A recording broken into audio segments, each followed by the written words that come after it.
Hello, hello, hello, hello. Good day, everyone. It's another beautiful day again with us at Upper Reporters and Talk, the program where we discuss and give our unbiased and unreserved opinion on the issues affecting the social, political, and economic welfare of Nigerians across Nigeria, connecting Nigerians home and abroad. Today is the first day of November, 2024. Happy New Month, like it is said in our special areas. Yeah, today is the first day of the month. I hope the new month brings great tidings as we are about to get to the end of the year.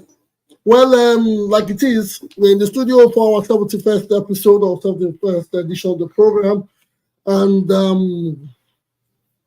as usual, there'll be very, very interesting and exciting topics to give to you people today. First, I'd like to introduce myself. I go by the name Obizo J. Like you all know me, I'm going to be your moderator and host for the day. And the program goes further. Upper reporters will be joining us in the studio. Today we have exciting ones, but you see, it's always exciting because of Upper reporters and talks. Yeah, today the topic from Upper reporters says Tinubu must reduce fuel price to help the poor breathe. This is an ex-VON DG speaking on matters as he says the high cost of living is affecting the people and the fuel price is a part of it. I know, he says, based on Tinubu's statement, we say let the poor breathe. This is how,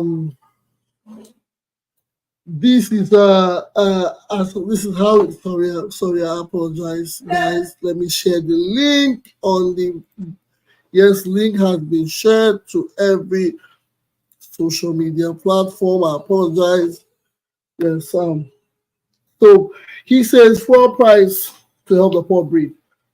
At this point in time, the fuel price is not only choking the poor, the fuel price is choking everybody that ought to be existing or living in Nigeria at the moment. It is not just a case of it's not just a case of letting the poor breathe. Yes, it is evident that the government of the day is not interested in letting the poor breathe. They are more interested in letting their politics expand or let their political prowess get to the ends of the earth, like religion. And they are doing a lot of things without reasoning on how the people can balance their life or balance their living in the country. Policies are being made without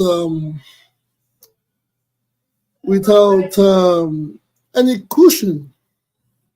A lot of things are being done without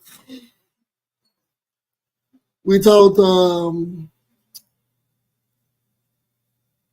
a lot of things are being done without a second thought. Let me put it that way. So first of all, I like to say the poor. I like to say the poor. The poor would always breathe. The fuel hike is affecting the rich and the poor at the same time. So it is not just for the poor to breathe. Secondly, on the topics from Upper reporters, It says, my administration was built on legacy of founding fathers. This is Governor Obaseki making a statement. I read from a this is Governor Obaseki making his statement as he says his administration was built on legacy of the founding fathers. The third topic is Rep drop bill to expand the Islamic laws. Well, I don't know which of the laws we have existing already and which they intend to expand. If it is what I'm thinking of, then first of all, I'm thinking on my own term as a critic. But what are the laws? What are the Islamic laws that we are following in the government today? Lastly, just a question. Just a question on a general question. It says, based on the early vote in the US, who do you think will be the winner of the day? Well, those are topics from Upper Reporters himself. As it is, I have to give others. There's a video that's been trending. A video has been trending about an Abuja judge fleeing the courtroom as malnourished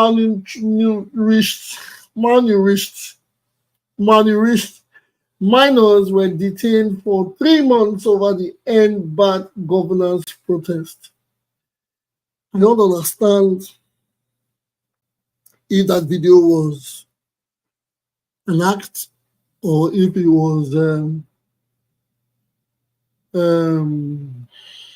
choreographed, but it is that is the main topic that is the first topic I want us to discuss first before going into. We have to use the voice to speak for ourselves. Our voice is to speak for ourselves, because those people I saw today in that little clip, those people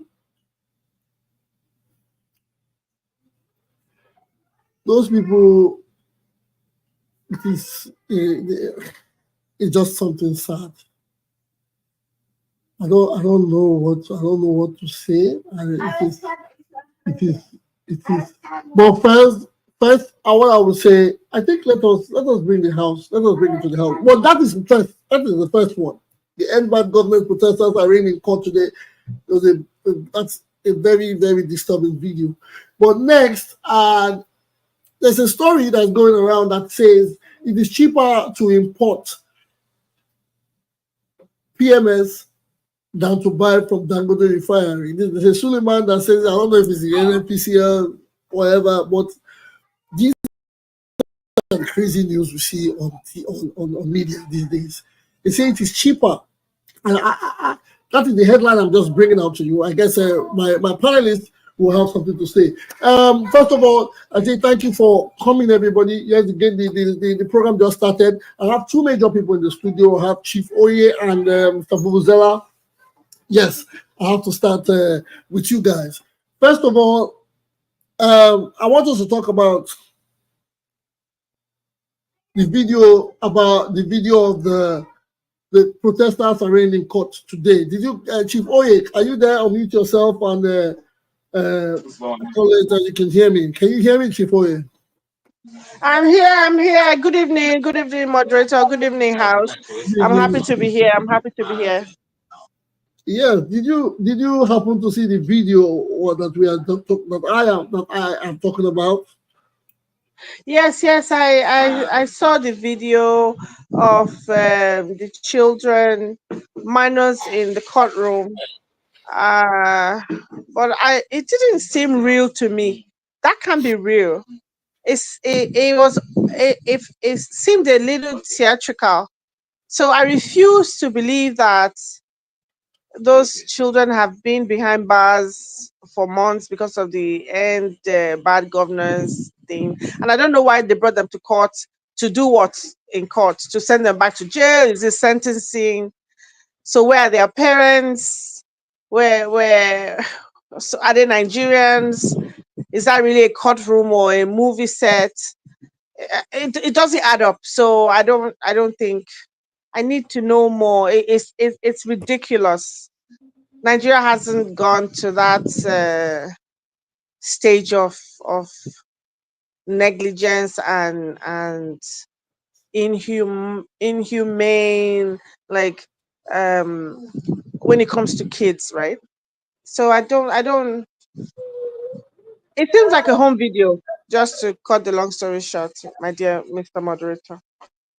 I don't think those people are actual lawyers. I think they're just movie stars. Like you Thank mean, you. like I said that when I saw it, I felt it was choreographed, right? Like it was an act, or maybe a movie clip, or out of the social media frenzy, people had gone to put those things on the internet. But to be very candid, even with the sight of those children, first of all, I asked someone, is that a juvenile court or is it one of the main high court or Supreme Court or whatever court? I asked if it was a juvenile court hearing. And the person couldn't answer because the person said he got the video as it was on the widespread. And I'm still in shock, but all I want here is to be educated. All I want is to be told, or I want to know, I want to hear. Yeah, Mr. Vuvuzela, are you there with us? Yes, good evening. Good evening, Mr. Vuvuzela. Please, could you give us your own thoughts from that video, because this is mind-boggling and we need to really discuss about it. All right. So I think those were the kids that were arrested during the last protest, the ones that were waving the Russian flag in the north. They were arrested and they've been held for a few months, and they were brought to Abuja for I guess their crime is trying to overthrow the Nigerian government. And I mean, everybody's finding it hard to believe, but I think it's not a scripted act or a skit, so to say, because the background is actually, if you go back to any court case in Abuja, that's the Federal High Court in Abuja. I think that's the same place Nnamdi Kanu and the rest of them are always tried in. So I think I have the background looks familiar, but whatever case, even though somebody trying to be funny, as long as it's not a movie scene, I don't know why anybody would pack a bunch of kids into the Federal High Court in Abuja with lawyers and everybody there. And there were reports that they were giving bail of 10 million naira with a very long list of conditions. They have to have somebody that's a civil servant and a shorty with a property in Abuja and blah, blah, blah. So the judiciary is becoming a mockery in this country, in my opinion. The House of Rep member that was trying to beat up a boat driver, I think his bail was 500,000. Now you're saying bail for kids should be 10 million naira, which doesn't make any sense.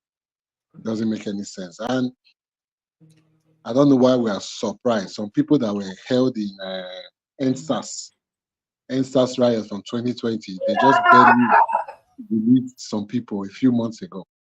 NSAS riot was 4 years ago. Some people have been locked up since that time. So this end bad governance was 3 months ago, if I'm not mistaken. And they went after anybody and everybody. I don't know why they were waving Russian flags, but I think it was these kids were the kids in the north that I know they arrested a bunch of people then, that even the tailor that was sewing the Russian flag, he was picked up as Yeah, well. but were those ones taken to Abuja, or are they not supposed to try them within the confines of their jurisdiction? No. They are supposed to come. Why Abuja? It's a federal crime. It's not. Yes, It's a yes, I know which has to do with defense, but yeah. Okay, so all the end protests, all the end bad governance or government protesters were taken to Abuja, right? And these ones that were trying to, they said they were trying to overthrow the president because they were waving Russian flag and they wanted to claim. Okay, so these ones are the ones that did that. They were held for that matter, right? Yes, from my understanding of what I read. Okay. Okay, and the court has granted 10 million bail each for 72 of them. They said there are 72 end bad governance protesters. I'm reading this from Guardian, today's Guardian, and it is so what we are saying is it is real, that the footage is real, and so those kids that were lying there, and that they said they were craving, they gave them biscuits and some stuff, and they look malnourished, and they've been. I mean, if you look at them, they've not been. So how will they get 10 million? That is, first of all, if those children are below 18 years old, shouldn't they be tried in juvenile court? I asked that question earlier. I said, is that a juvenile court or is the juvenile court hearing? Because I don't know, but that's the madness of what we have become in this country now, where the judiciary is seen, it's now a mockery of everything, where we go and use things on. No, but are we only going to blame the judiciary? Why have these kids been kept? First of all, we have to check. No, we have to check from correctional facilities to the police to even the driver that is going to convey them from whatever facility to the court. Are these people? How do they sleep at night? Yeah. People even the Department of Public Prosecution, the people that state lawyers and all of that. I mean, they don't have conscience. They're all. I don't even know what to call them. Charlatans. They are a bunch of charlatans. That's the word. So at the end of the day, if we cannot get something this simple, right? How are we going to get when you go for election tribunal? I mean, the system is gone, in my opinion. It's long gone. But how about the judge that is giving them 10 million naira each? The judge, that judge, he doesn't have grandchildren. Well, that's question for that. Some people, for you to even get to court, it's for these people to have been held, if not even getting to court, for these people to have been held, they've been held like over 3 months, kept in a place somewhere, even if it's a hotel. They have not been feeding them well. They don't ask. They don't think of what their people must have been going through. They don't. It's just all the way from any city to Abuja. That's why I asked. I said, why is this not in the confines of their own jurisdiction? Why are they being charged? You said it's federal. Okay. So let's say from Sokoto or from Abuja. But Mr. Moderator, don't they have federal high courts in Abuja? That was what I wanted to ask. Because they have federal jurisdiction in every state in Nigeria. They don't have to take them to Abuja. Why Abuja? That's what I'm saying. And in the sense that those kids, for them to be minors for their age, after arresting them, they should be released to their parents. Then if they need them, then they will call for them, not locking them in prison, treating them like adults at that age. The people in Nigeria, their sense is being full with my God or me God or whatever they call that word, man. I don't just understand. Because these kids need rehabilitation. They don't even know what they are doing. People send them out to protest. And I hear that flag they were calling Russian flag was even the military flag that they were asking the military to take over. That's what they were saying, but which is still wrong. to tell military to take over civilian government. But the civilian government did not do a good job by arresting those kids, transferring them to Abuja.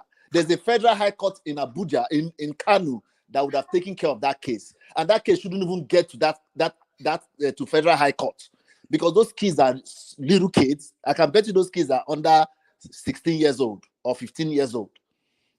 All they would have done to those kids, after you arrest them, release them back to their parents, let their parents know that anything them will let you know. Instead of locking them, because picking them from Kanu to Abuja is costing Nigeria a lot of money. People have cleaned out from that deal already. That judge that sat on that seat to tell them to bring 10 million. Those kids, do they look like kids that their parents can afford even 5,000 naira? Presiding Judge Obiora Aguatu. That's the presiding judge. Don't put money for pocket. Aguatu. I heard the judge flee from the courts today. Now, when they actually, maybe they wanted to mob her or mob him. Oh, really? Why would they mob? Why would they mob? Who would mob in Abuja? Who mob? Maybe just if she or she. Okay, Obiora should be a guy's name. Maybe he fled because he didn't want to take interviews. Probably. Because there's no way that anybody can. But Mr. Tukpo, your hand is up. Please, what do you have to say? Mr. Tukpo, unmute yourself and give us your submission. All right. Good afternoon, moderator. Good afternoon, House. I've been listening to. I came in late, but I've been listening. I think it's about about those videos circulating about some people who were held based on the bad governance. Yeah, well, let me not sound too off key, but I try as much as possible to help myself with my own mental health. Not because everybody accepts A means I must accept it. I will have to still try and look at it from my own understanding. First and foremost, anybody who feels is up to the age to wave a flag to end bad governance should also be ready for the consequences that come with it. Why I say this is because we have decided to hide under the fact that they are juveniles. But I remember watching a film day before yesterday, and the film was Hijack 93, and it is a biography of a situation that happened in Nigeria in 1993, and the people who perpetrated these acts, the youngest of them was 16 years. So I'm not in the business of saying, oh, because this person is young, he's immune of punishment of criminal activities. However, the Nigerian government, or rather, Nigerian government are putting themselves in bad light by not playing the cards properly. Definitely, the children were not just arrested because they were sitting in their father's house. They were arrested for crimes that are punishable under the Treasonable Act, especially when it has to do with calling for overthrow or siding, taking side with a country against your own country. So, but then they were young. So the people who used them to perpetrate these acts must have prompted the government to say, okay, let us go and hold these children and try to get them out. But that's on one side. Malnutrition in this argument, we all know that if you bring anybody out of Nigerian prison now, the person is naturally malnutrited. Even when the ones who are outside the prison are malnutrited, talk less of the ones who are inside prison. So I don't think that should be what we start saying, hey, government malnutrited. The full country is malnourished. So that's on the other side. But the actual truth is, if they set a bail condition of 10 million for them, it automatically means that the government don't want them to be released. So it's not about the government want to eat money or not.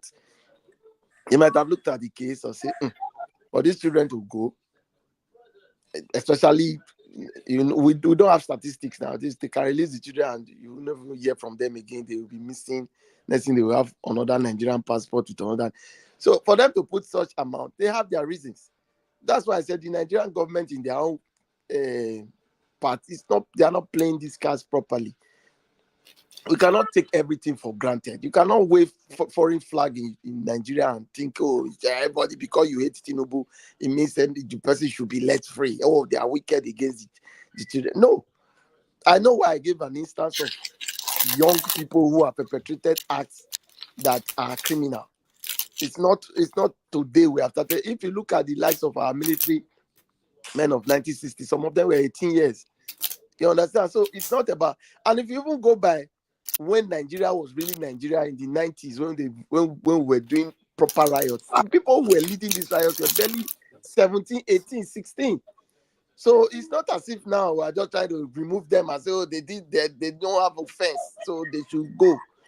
However, the government wants to try a treasonable case, it's up to them. Hold on, please. Let me just. No, let him finish. Let him finish, please. Let him finish. No, observe. I can. Let me observe something. Whatever the situation might be, there's still something called fundamental human rights, especially for children and women. You don't just go and start because people hijacked plane. They were 16. Coup plotters was 18. No. Mr. No. Don't take my submission out of context. I did not tell you that they are not children. I'm only telling you that the consequences of an action, they should still have fundamental human rights, regardless of their crime. Listen now, you need to get where we are.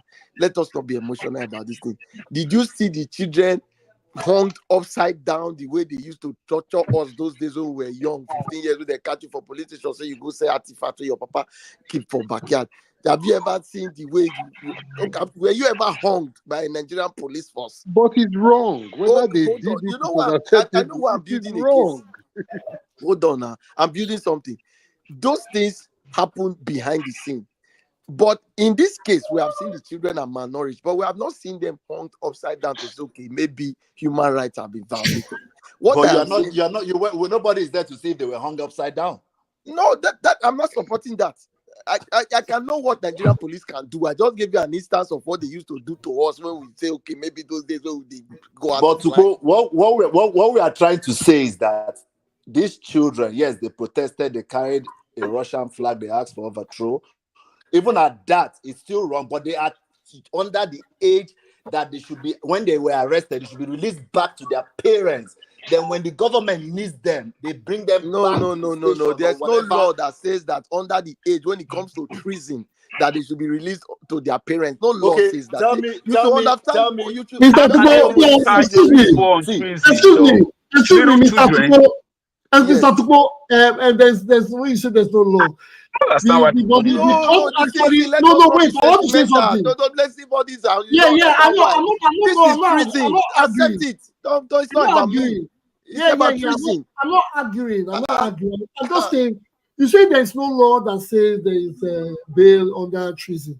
But the court now is... No, I didn't say that. I said there's no law that states that a child who is found in the act of treason against the government must be released to the parents. No law says that. We're talking about the age. Is the age. But there's a law that Geneva Convention. Yes, first of all, they don't kill anybody. Minors must be. I think the same Geneva Convention applies to what is happening in Gaza, where children are being killed. So don't leave Nigeria. The children they are killing in Gaza. You are not derailing to somewhere Gaza. We are talking about what is going on in Nigeria. So why are you trying to make it look as if it's a but I don't think you can try a minor as an adult, though. Without an adult. You cannot try a minor. You cannot interrogate a minor without a parent they have a different set of. This is a different another thing again. The state is allowed to provide you a prosecutor or what they call it, a defense lawyer. Which in Nigeria is failing. It's a different case. Talking about things that needed to have been done. We understand it. It doesn't mean they should release the children because when they Nobody is saying they should release the support children. that. Nobody is saying release the children. None of us have said release Nigeria the has children. this problem. But We all the know children that. in your care should be taken care of properly. This is that you say they are alleged what? Treasonable felons. But first, they are minors. First, excuse me. First, they are minors. Second, they have not been. It has not been proven. They have not been proven guilty as Guilty. Charged. Right? If you watch it, along the process, they must be treated like human beings and children. See, listen. If you watch this movie, sometime in April, there's something the rebel leader said. He said a bullet from a 12-year-old is as valuable as that from a 40-year-old man. But they weren't carrying guns. Let us they weren't carrying guns. They weren't shooting anybody. Listen now. Let me just say something.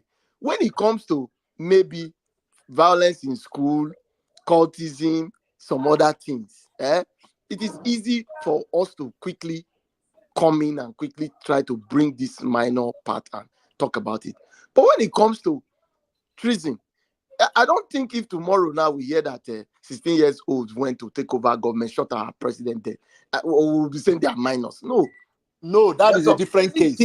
That's a different. Let me tell you, I understand what the government has done wrong here. I know very well. That is what we want pointed out, not the act that the boys have. We are not saying the boys did not. We are not saying the boys have not done the act. Children did not do this on their own. They might have always been motivated by some people. So maybe the government. That's why I said the government has its own problem, but it should not mean freedom for the children for such an act. That is all I'm saying.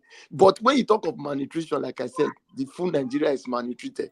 I remember when a friend of mine were talking about IDP camp, and they said they wanted to go and share palliative for the IDP camp. And the guy told me, he said, what does IDP mean? I said, internally displaced persons. And he said he himself is internally displaced in Nigeria. So what I'm saying is, all Nigerians are suffering. So when you see children malnourished, it doesn't justify the fact that they were punished. It only shows that the Nigerian system is not functioning. But like I'm saying, treason is treason, and we must understand the grievances and the weight of treason. So we should advise our children to be careful in their actions. Many people participated in riots of those days that they lost their lives or went to prison. If you go by the LA riots in US in 1992, you go and check how many children were arrested and locked up for 30 years. So these are facts that are available to us now. So let's be careful what we do. So we don't miss. Thank you for your submission, Mr. Tupo. Thank you very much for your submission. Yeah, we have other people in the studio. We have Concor. I know you have interjected once or twice, but I want you to say your own submission as it is. Mr. Concor, are you available to make a submission? Okay, let's not waste time. We have an Honorable Efosa in the house. Honorable Efosa, you have unmuted yourself as well. Please, we are talking about the viral video that's been going around with the kids arraigned in court today as protesters from the End Bad Governance protest. I want you to tell us if you have seen the video, what is your take on that video? Okay, good evening, everybody. Good evening. I saw the video of the children, and I think I have come across their case before now. The situation with those children is a bit pathetic, but one thing we should thank God first of all is that those children were not caught in the crossfire of the riot or the protest. Then some of them could have lost their life. So them even being in government custody has even saved them from being killed or harmed, maimed or something by the evil acts of the protesters at then. Now these children are here, and the government have been asking for their parents to come and represent their children and explain to government what were their children doing out there protesting with flags we all know that the children did not take the flags up by themselves. They were either inspired, influenced, or pushed to go and do what they did. So we cannot be talking about releasing them just like that. Releasing them to who? Or do you know if they're working for terrorists or whatever, or where are they from? So the place where government has a fault right now is that they are supposed to have been sent to a correctional facility since they are children, to be handled there and treated as miscreants, because they are found on the street and nobody's coming forward to identify with them to say they are our children, we are their parents, and our children were going to school but caught in the protest or what. So we should spare the government. There's not much they can do. We know we have a lot of lapses in the society, but the children, I would not even advise government to release and free them, because a law does not have emotions. So if you are found guilty, wanting, or involved in such a thing, you must face the full wrath of the law, and the law should take its place. That's one. Then two, for whatever they want to do with those kids now, I think, like I said earlier, they should be sent to the correctional facility to rehabilitate them if there's nobody coming up for them, because what they seem to be now miscreants, destitute, and lost and found children. So the outcry from people that the government is not treating them well, I think we should start thinking of our country from a different point of view. It's not, the government does not run by emotions. So these children you are seeing on the street today can carry out murder. They can kill people, arson, they can do a lot of dangerous things. So calling them that they are underage, they are under what. There's a knife crime going on in the UK, and anybody caught trying to jack somebody with a knife in the UK, you are apprehended, arrested, and dealt with according to the law. So the law does not have any emotions. The law does not look at who is this. The law looks at the law and deal with you according to the law. That's my little submission on that. Thank you very much, Honorable Apostle. Yes, I like how you have expressed yourself and you have given us a submission. You did a lot to balance. You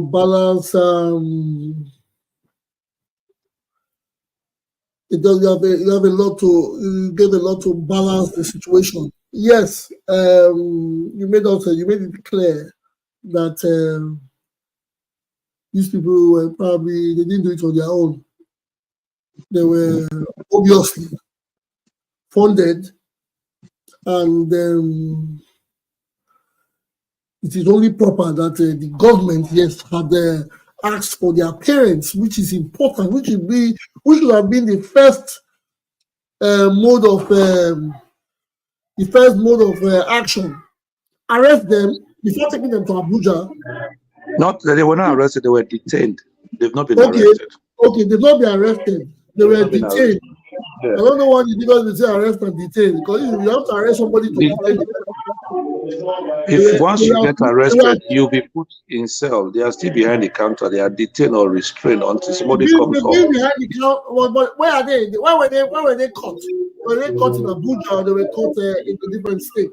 Can you detain somebody for more than a day or two? They've been there for more than 3 months.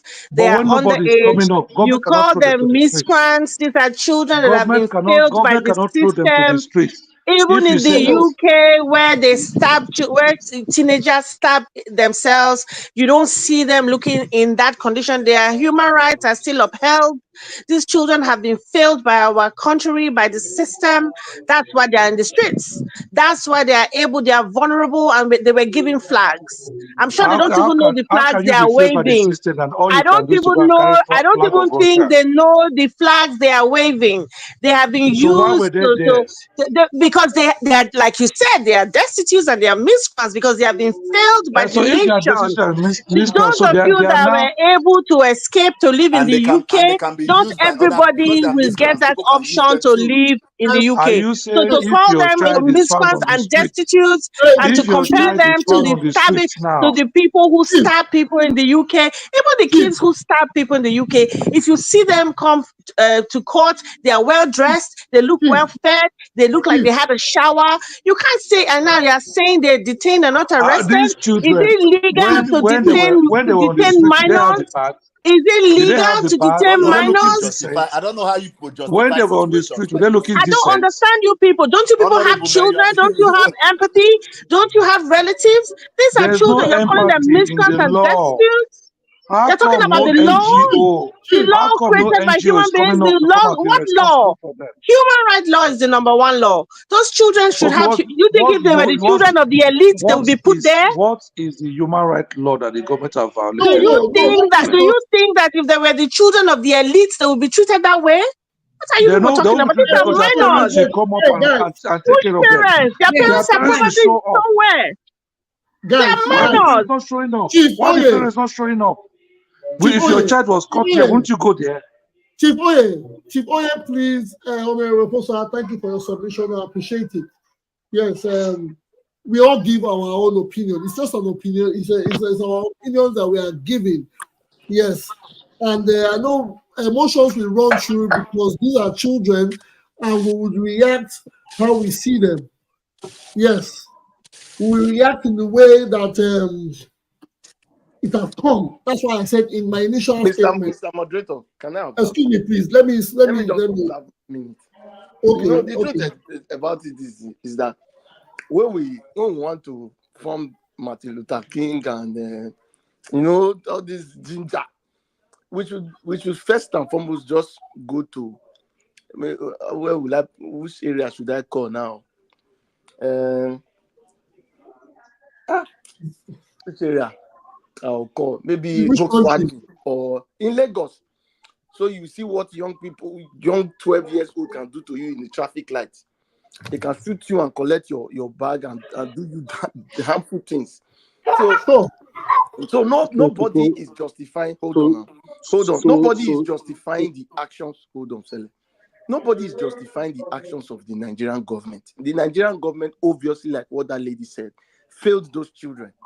Because I doubt, and not only the Nigerian government, the leaders of the northern part of Nigeria failed those children. I doubt if you will see anybody in Benin that will help you go and wave the Russian flag. Even while they might be hungry and poor, the orientation we have in down south is different. Those northerners, but they were teenagers. They were minors that were carrying. No. Let him speak. Please let him speak. Please let him speak. Those northerners are using their young lads wrongly. And it's unfortunate we are all one, because whatever happens in the north, an injury to one is an injury to all. So I think the leaders in the north and the Nigerian government have really failed the younger generation in that northern part. And that was what Jonathan was trying to correct. And if we continue like this, now this injury to that child has become an injury to all of us. So that's why the lady I don't blame her, she's shouting, oh, human rights. But if we look at it, are we really working in tandem with the north and south? No, let us be factual. Let us face the realities that is before Nigeria as a country, so that we don't feel that we want to go and take side with what we don't really know what side they are on. So that's just my What observation. side do you think they are on, Mr. Tuko? Please, okay. I have no idea, because I will not wave the Russian They flag. are children. This has nothing to do with north and south. They are children. These people are minors. You people are talking about the 12-year-olds, what they can do to you in the corner of the street. What about what these old politicians are doing to you people in broad daylight? What are you people talking about? But my sister, we have fought for removal of military. I can never in my life go and say military should come and take over. Let's be realistic now. Or that no now. Even when we were young, we didn't The military is not interested. The military is not interested. They have more things to do. Moderator, can I say something, please? Okay, go ahead. Yes, go ahead. All right. So the reason why this is looking very out of place is this. Yes, the system has failed. Everything has failed. But is the courts not supposed to be the last resort for the common man? That is why this is looking crazy. When everything else has failed, they will now tell you the one place that you are supposed to say, okay, justice is blind, you can't see anything, it's just out there, is the courts. How do you hold somebody? I'm not a lawyer, so maybe a lawyer here can tell me. How do you hold a minor, whether the parents are dead or alive, whether it's a destitute, it's not a destitute, that is irrelevant. Whether they wave the Russian flag or a flag of Ecotech and anything, you can call it anything. How do you hold a minor for 3 months anywhere? And the justification is that, on the regular day, these people are miscreants or malnourished or they are deadbeats or whatever. That is the streets life, which is, I see in Lagos here. Go to Freedom Way, go to anywhere, you see them everywhere. I feel sorry for them, but that is something else. But a court of law should not allow that kind of mess to happen. That is why this is not looking good at all. So, It's not Mr. because, Sele, what were you suggesting the people do to the children to release them because nobody did for them? good. Now, from the beginning, from where they were held, as soon as they got to court, the first thing the judge is supposed to say, why did you people hold them for this long before what's it called? Bringing them to the docket or whatever it's called. That is the first thing that the judge is supposed to say, because he's supposed to protect those that cannot protect themselves. That is the first thing. Not saying that he may run away, then you came back and say, okay. Secondly, you should say, okay, these people, they are juveniles. They have juvenile facilities in Nigeria. It's not like they don't have. They do have. They do. So first of every state, every region, every good. There's So you cannot try them. So you cannot go trying them as adults and telling them to bring bail of 10 million and shorty that is civil servant that has property in Abuja. That is madness. So okay, Mr. Sele, can I ask a question? Yes, have we even found out if those children are Nigerians? You see, does it matter? Does it matter if the child is Nigerian or not? A child is a child. Let me tell you why I said that. Don't forget about the tribe, let me tell you why I said that. Let me know. Before you are talking now, Mr. Sele, I just want to show you. Let me tell you. If you Google a name, I think you guys are missing the point. No, we are not missing any point. It doesn't matter if the child is Chinese. No, I'm only asking. Can we identify children? No, moderator and fellow. Can we identify Nigerians? First of all, can I comment on this? Can I comment on this? Let Mr. Fufu round up, then you will come in and quiet one. If you are not sure of their nationality, whether they're from Niger or whatever it is, there are systems in place to determine where these people are from. You keep them in a place where call immigration services. Okay, Mr. Sele, let me tell you why I asked that question. Hold on, sorry. Let me tell you why. If you go by the 1993 hijack, immediately the boys took over the plane, their parents were arrested. Now, you said that the Nigerian police or the Nigerian system requested for the parents of these children and nobody showed up, which means they don't even know who these children are.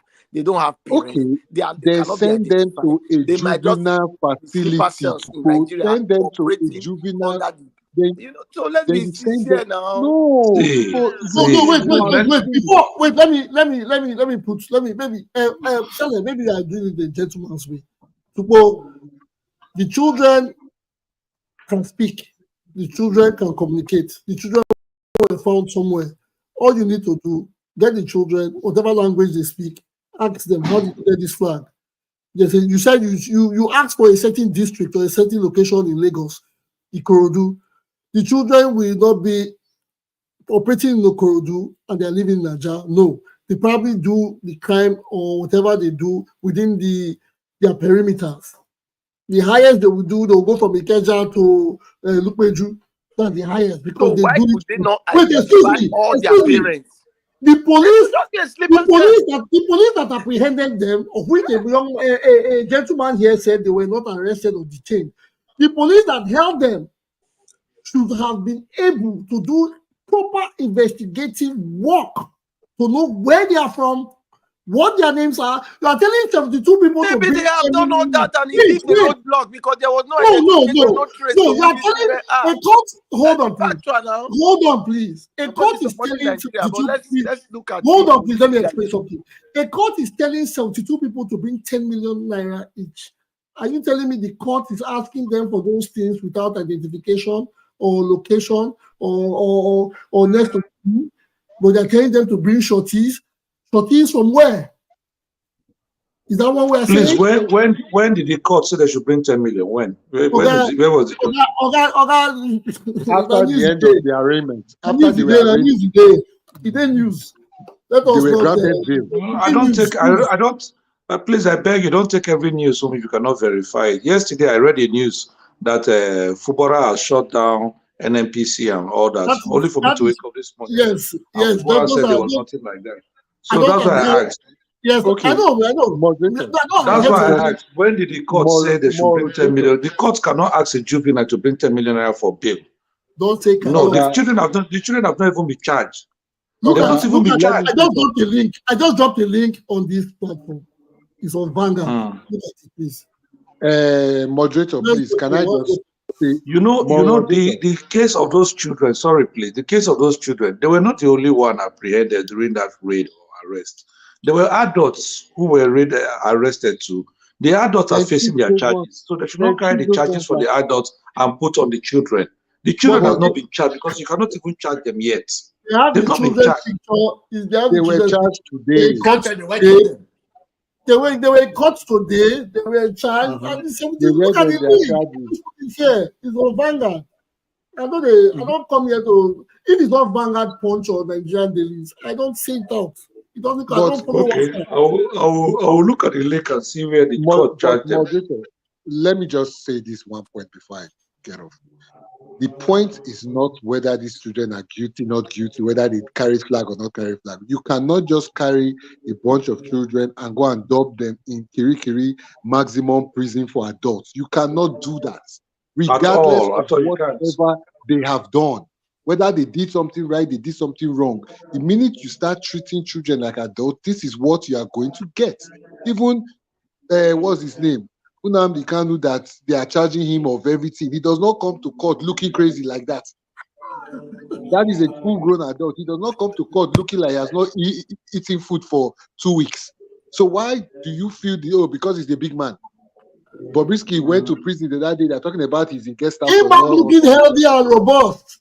Yellow and so why would you now take a child because the parents are not well to do or you feel they are a certain kind of people? You now go and dump them. They look at them falling on top of each other. They can't even stand. Come on now. There's a limit to where you can say the same system rehabilitate Boko Haram soldiers. Exactly. That carry gun against the federal government and give them uniform and rehabilitate them, put them back in the military. Okay, sir. Please let me just ask you: what should government have done with these children? Just in clear terms, what should after arresting them? Juvenile for 24 hours. What should government have done? Listen, these children. Correction. First of all, let me answer that question. Go ahead. So we can go to Ms. AI. First of all, what the government should have done. Hello? Yes. Hold on. Go ahead. I'm hearing you. John Bosco, you're saying something. Go ahead, John Bosco. John Bosco, are you there?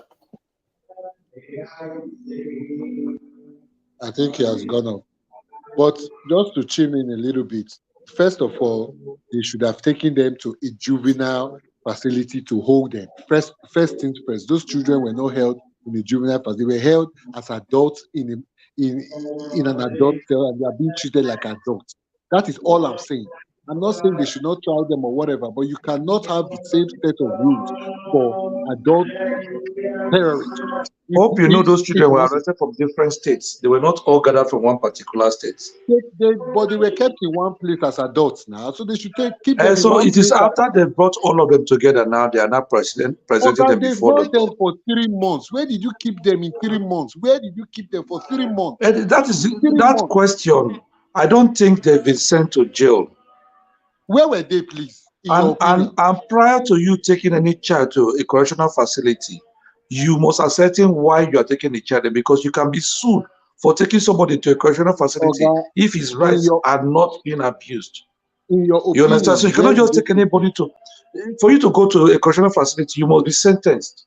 They don't just take you there. Can I ask a question? So what you should be asking now is, was there a temporary place First of all, to detain them? how many states were these kids raising flags? I thought it was just one state. No, it was not one state. I think Zamfara, Kaduna, Kano. There are different states, not one state. Okay, not one state. There were different states. They were gathered from different states. Kaduna, because I know there was this. So they were all detained for the same reason, and they had to transfer them so that they'll be judged or tried at the same time, instead of each state trying them independently there. Because in the case that they are being tried for is a federal crime. Sorry, sir. And a federal crime can be charged in the states too. Sorry, sir. Can I ask you a question? Can I ask you a question, please? Let me just in your sorry, guys. We cannot do it. These kids cannot be sent to a correctional facility without a sentence. Hold on. They cannot. No, you They cannot be sent to a correctional facility without a sentence. You must sentence them. In your opinion, please, do you think those children, from what you... Sorry, guys, I muted you guys. We're not stay for the one topic. We get so many topics on ground, please. If you round up, we can move to Miss Madam AI. Thank you. Let's try and finish a sentence, please. I want to ask the gentleman a question, please. In your opinion, do you think those children were kept in a place that was appropriate? Let me just put it like that. From the way they were looking. No, yes, they were not kept in an appropriate place. I agree to that. I'm not rejecting that. So They were not kept in appropriate. Is there any appropriate place in Nigeria to keep? For Bobrisky, there was. For Bobrisky, now Nigeria we're talking about. Mr. Moderator, I'm asking a question. Are they Nigerians? Because if your child come off for house and come back after 3 months, you look for your child. And you go and report to the police that my child is missing. We are like to debate on that, but and let me give you people a scenario. Let me give you people a scenario, please, just for a minute. There was once a time when some children were caught voting in the north, and when government apprehended, the police law apprehended them. You know what the people said? They said, "Don't take these people as children, no. They are adults. They just have stunted growth. So please don't say they cannot vote. That they can vote. This one is a midget. This one was malnutrited when he was malnourished. That's why they did not grow tall. So they packed children out, and the children were voting, caught with ballot paper and thumb printing. So you see, when you said those kind of things yesterday, today the law will only say, we don't know if these people are midgets. We don't know if these people are full adults. Let their parents come and tell us who they are, or let us go and test them to prove who they are. So you see, the law does not have emotions. So based on precedents, especially in that north you are seeing there, you cannot just carry anybody and say, okay, he's a juvenile. They will not say, no, this one is not a juvenile. He's an adult, see his wife and children at home. And in the north, they do child marriage. 10-year-old child, 14-year-old child is married out. They will not say that child is a juvenile. Juvenile from where? Yeah, people say juvenile from there. So the law has to look into them very well before you start telling them that they are going to correctional center to go and spoil the ones that are already there. Please, can I ask a question? How would determine if they are children or not? I beg you now, we should move from this case. It's just 1 hour on just one topic. We have several topics. Thanks. We get to be talking about the young adults. We know. We will come back to it, but let's move to the next people. I beg. Thank you. Madam, yeah, are you there? Oh, I'm here. How are you? We did fine. Okay. So people are talking about the children that went to court, right? Yes. Anyway, there is nothing much to say about it. My concern about the whole thing is, why did it take this long for them to appear in court? That's all I'm asking. Why do they keep it for this long before they appear in the court? When you don't have food to give to them, when you don't have anything to give to them, why do you have to waste so much time? Is starvation, is it part of the punishment? I don't just get this lackadaisical behavior. For those saying whether they are Nigerians or not, the important thing is that they committed the crime in Nigeria. flagging the flag of another country in another country is a treasonable offense. And that's what they're charged for. But if they are juveniles, they should be treated as juveniles. Okay? So I don't see the reason why the court or whosoever arrested them or whosoever is charging them will take 3 months before they appear in court. That's actually where I have issues with what is going on. I don't know why it has to take that long. That's all I have to say. You charge them for who they are and then judge them for who they are. As simple as ABC. Instead of staying like 3 months, 4 months before you bring starved, they're not that young. These 17, 18, 19, 20, 21 children, from what I saw in the video, they are not that kids per se. But my concern is the timing. That's all. Thank you. Thank you very much. Thank you very much, Madam AI. Sorry we brought you late. Sentiments always take the best of us. Yes, we have the quiet one, and Mr. Joe. Perhaps we have to move on from this topic because if we continue to speak, more questions will come. Yes. They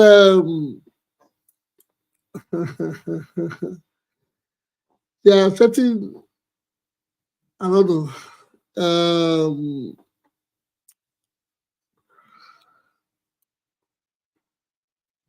There's the next topic I have on my table is about Suleiman saying that it is cheaper to import PMS than buy from Dangote. I don't understand such news. When I see them on media, I get a headache.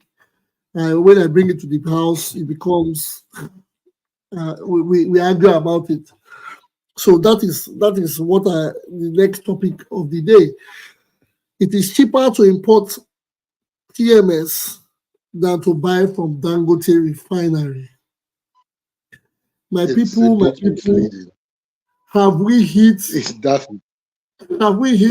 wrong? What? It is on the these things I say when I come here. I don't just I pick things I see on Vanguard, Punch, and from others. So and he gets used to. So what's going on? I watched it this morning. The guy from Ipman, I think that's where it's from. Ipman, Independence Marketers or whatever they call it. So from what he said, I think Dangote is playing a quick one.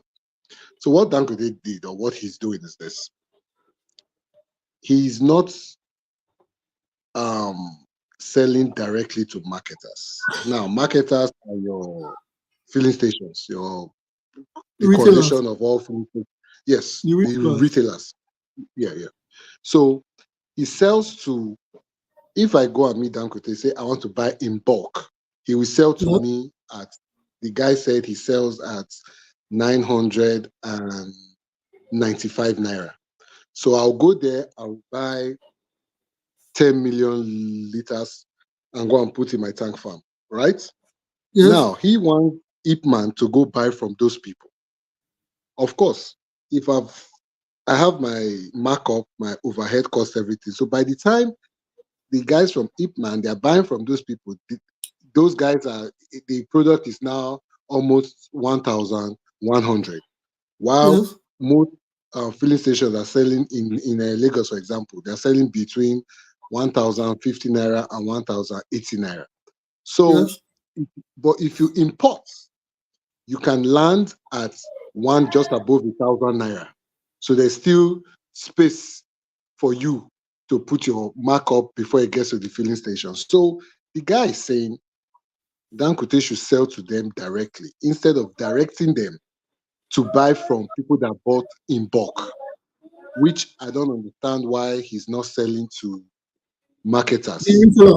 Yes. Because I remember Dangote's interview, Dangote said he doesn't sell to marketers, like he sells to I think he sells to the body that sells to. No, he started. He doesn't have the depot until NNPC could not take up that route, so NNPC stepped out. So now he's now selling to. If we go and meet Dangote and say we want to buy in bulk, which is maybe 10 million liters or whatever the case might be, he will sell to us. But with Ipman, they come with their trucks. So every truck is like 60,000 liters, but they have an association. It's still a lot of people in one pool, but they come with their trucks. So 33,000 liters. 33,000 or whatever it is. But all of but all of them are, and they said they've reached out to him. They've told him, okay, let's come to the table, let's discuss, and he doesn't want to see them. Pretty much that they are saying, give us the price you will sell to us, instead of directing us to somebody that a third-party seller which bought from you. And I think that is why the problem is, because I think Dangote is trying to sell his products as fast as he can, and selling in bulk might move his product faster. He's exporting now. Ghana and other African countries coming to buy. So I think he's playing a funny one with them, because if he sells to them at 995 naira directly to their trucks, I think the price of fuel will come down a little bit. But now when you're selling to somebody, then telling them to go and, so they just rather go and import and land their products below just I think just above 1,000 naira. So it's all shady deals in my opinion. Wait, but does he not buy does he not? I thought they said he was going to buy crude oil from Nigeria at now equivalent. So that is where it's becoming sticky. He is still claiming that the products, the batch he has is still crude he bought from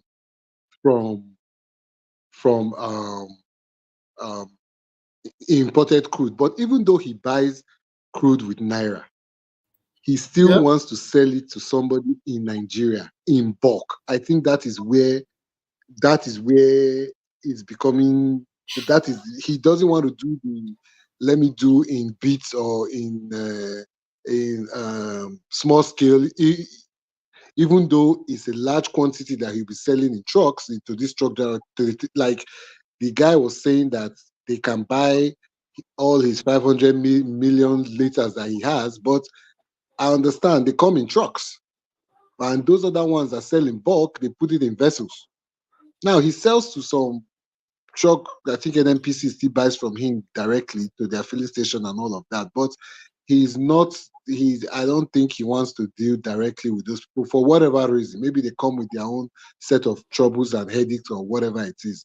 But the guy said he has not been able to sit. They have been trying to meet him. They came from Abuja. They wrote him a letter. They said let them sit down together and discuss pricing.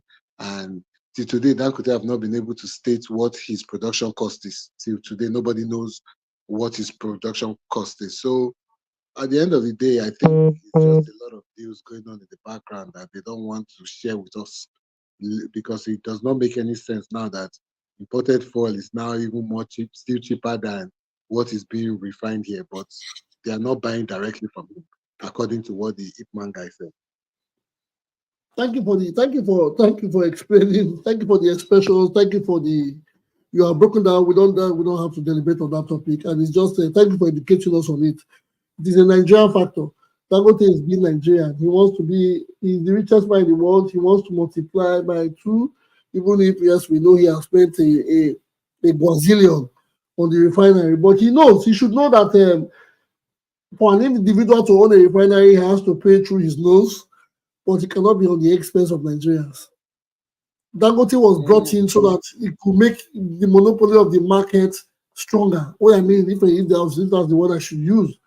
So anybody can, importers do your thing, Dangote do your thing. But I think we thought if he comes, the fuel price is going to be under 1,000, or is going to go back into a sensible amount. Now, why all the greed? Why all the greed? Why building his refinery? What they do? He should have built a farm as well. a farm where But people can call a depot. So the depot Mr. Moderator, can I come in? Yeah, the go man ahead, likes Okay, a let me monopoly. Where is the crude? The crude in Nigeria. Good. It's not with Dangote, Abi. Dangote is buying it from, getting it from Nigeria. Oh, yes. So Nigeria has 200 million people. Nigeria has 4 refineries. So now, why is Dangote holding us to ransom? I still believe they said the same Dangote collected the $3-something billion or whatever he used to build this thing through NNPC and their racketeerings and from CBN. So why can't we just say, okay, you know what? These 4 refineries, privatize it, give it to other rich men. We have for $10. We have other people. You know, we have to look for rich men. People with IQ. You'll get bank. Because you just hit the nail on the head. You hit the nail on the head. What I'm saying here is monopoly. If there's competition in the market, Dangote will not hold us to ransom. If maybe Dangote is completing his own, one guy is completing his own in River State, another person just completed his own in Kaduna, everybody will get the same crude, and then they will try to sell it. So I think Tupo, you know what make Dangote first go build the refinery. Him and Otedola actually bought Port Harcourt refinery during Obasanjo's time. Yar'Adua came and turned the whole thing upside down. No, that's what I'm saying. We're saying the same thing. What I'm saying is that we are blaming the Dangote, but the truth is that there is a government. The government is supposed to take care of the well-being and security of the people. To do this, it's just like when MTN wanted to compete with MTN and what they call that very first one, EcoNet or whatever. They could not meet up with their funny bureaucracy. Today we have Etisalat and some others. So if the government can, I don't know why we have 3 refineries, Port Harcourt, Warri, and Kaduna. They are not working. Why are they not working? They say they are not working fully. They are working 60%. But they are not working anything. But they spend almost how many? When the government or when the system is not truthful, you become confused. So to me, I don't get involved with this. Who is in charge? Who is in charge of the refineries, the Nigerian refineries? Is it NNPP? Is it NNPCL? Which body? NNPC. Oh, this is NNPC. Is NNPC, the real and rich NNPC. No, I don't think it's NNPC. It's Ministry of Petroleum Resources. Exactly. It is not NNPC. It means it's government. It's government. So NNPC is still the government now. NNPC is still government. No, NNPC is Mr. John Bosco. It's not government again. Is supposed to the government is supposed to call the stakeholders, find a meaningful discussion that will give us Thank you. Products. What is the back and forth about all this? If they don't want to, let them give me NNPC worries. I think our biggest problem. I think our biggest problem in Nigeria is that before Dangote got into this business, the government and Dangote, they would have sat down, outline what they are going to do. This is not after creating the whole thing that you start deliberating on how you are going to sell it. Mr. John Bosco, let me tell you where I think our biggest problem is. Our biggest problem is what we have failed to address, which is this North and South thing. North and South. The Northerners want to control this oil. The Southerners are not comfortable. I don't even understand why Dangote, who is from the North, is the one running fuel business. If you run a farm. So this we should be looking at all this. Nigeria is not working. Why is NNPC headquarters in Abuja? It's supposed to be in Delta State. Not only is it in Abuja, the person heading it, I don't even know where it's from, whether it's from DJ. Kairi is from the north now. So this is the whole bottleneck that the refinery, the petroleum industry is facing. They should give it to who it belongs to. If you want to go and do business, go and buy land and do fuel. But they spent how many $1 billion on Port Harcourt refinery that still has not worked. They are trying that one is money making venture for the politicians. They have been spending that money since the first time they started spending that money was in 1992. till today they have been spending that money. Why did they not allow federal government to privatize all of them? Let everybody, let it be competitive.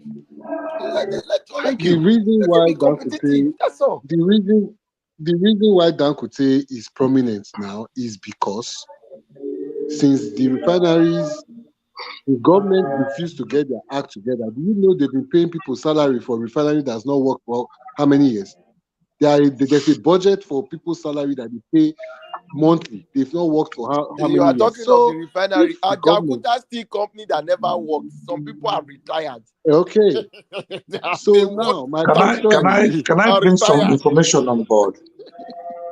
Yeah, go ahead. Go ahead. Okay. Regards the Dangote debacle with federal government, the first thing we should get to know is that the government and the investors into the oil sector, or that's the downstream sector, have always had an agreement that Nigeria oil sector should be deregulated.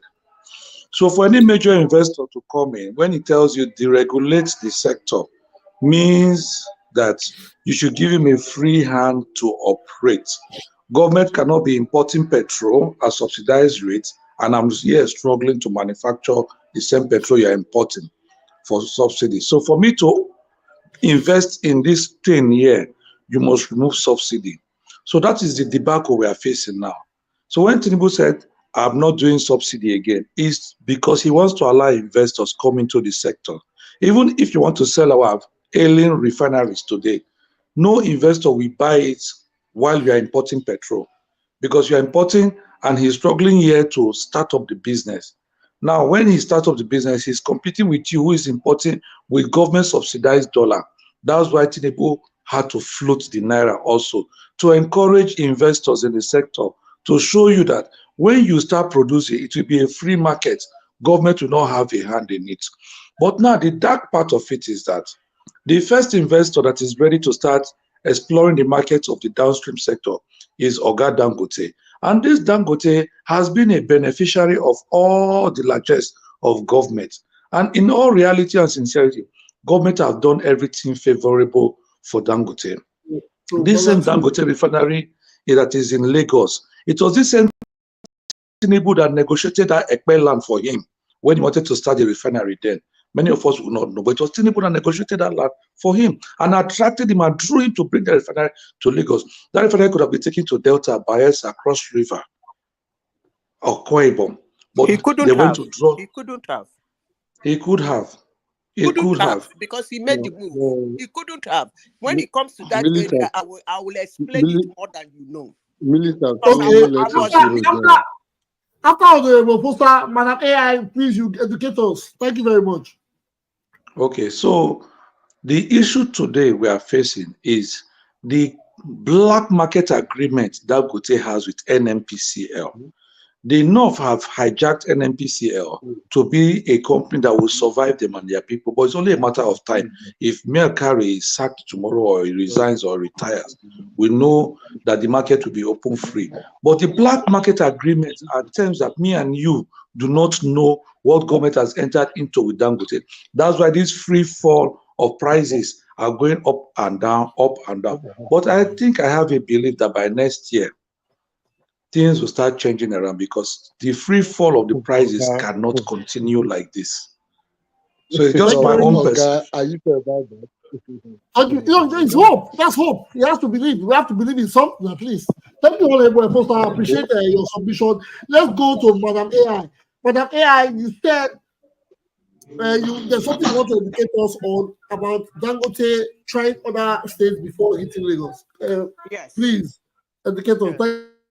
Dangote has a company called, what's the name of the company?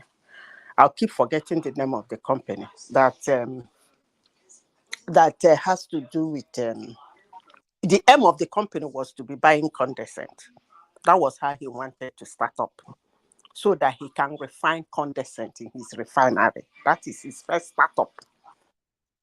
The idea of the refinery he wanted to build. I think it's MROS. MROS. Maybe I need to call my former colleague to ask him. It's MROS. MROS. You mean the name of the company? Yes, called MROS. That's not the name of the company. I will remember the name of the company. You can check. That's one funny name. Like, unless he changed it to MRS. I'm talking about 10 years ago, 12 years ago.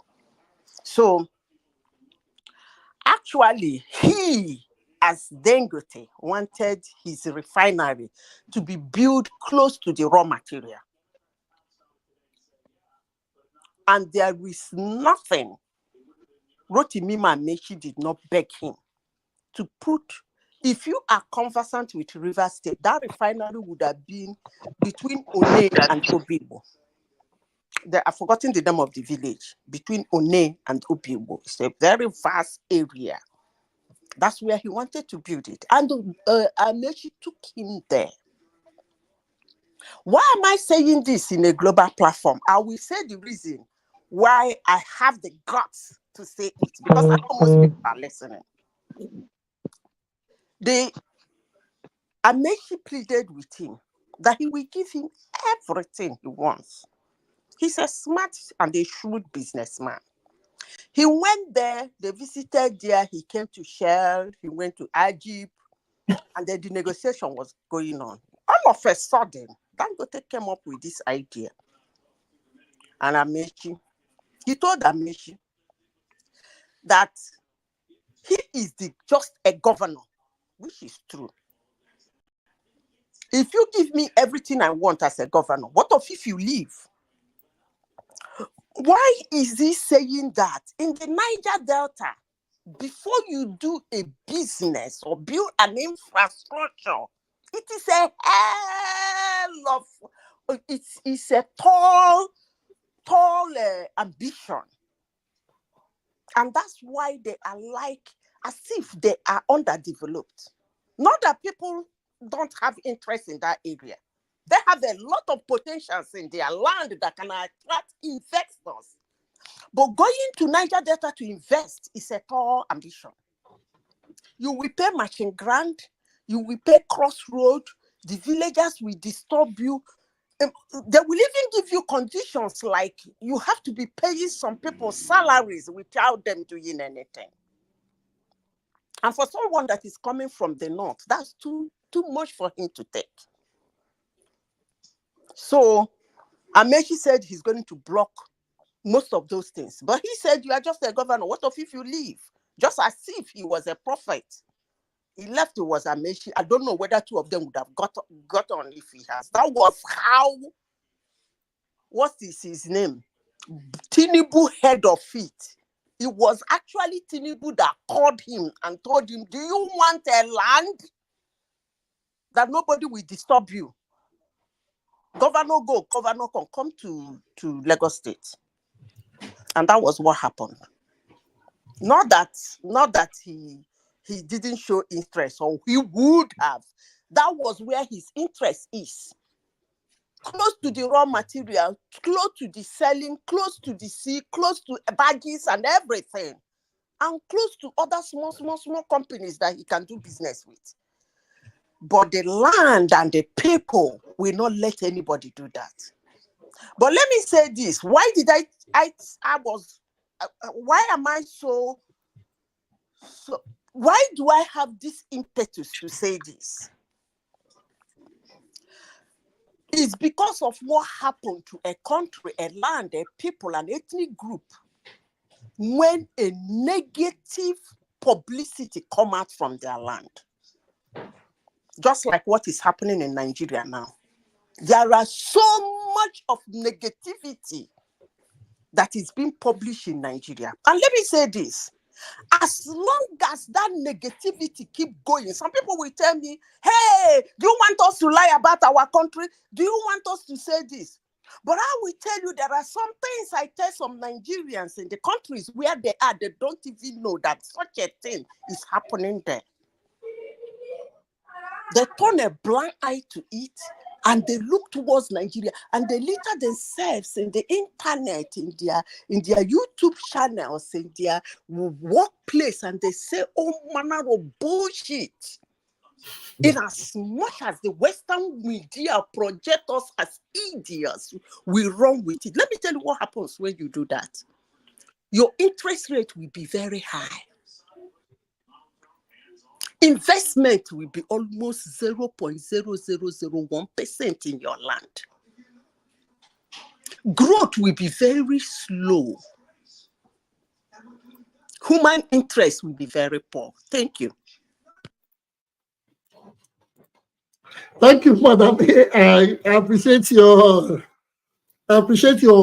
information. Thank you for educating us. That's what my major interest was. I wanted you to educate us on that matter. And yes, you have brought our eyes to the light, and we see. Yes, we understand. I was going to join you on a part. Yes, which you. Yeah, there was this statement you made, a motto, matching ground or something. Yes, that is that those things are part of the things that stunt the growth in our country, especially. You see somebody says, okay, I'm going to build a factory here. I'm going to tar the road till it gets to the main express.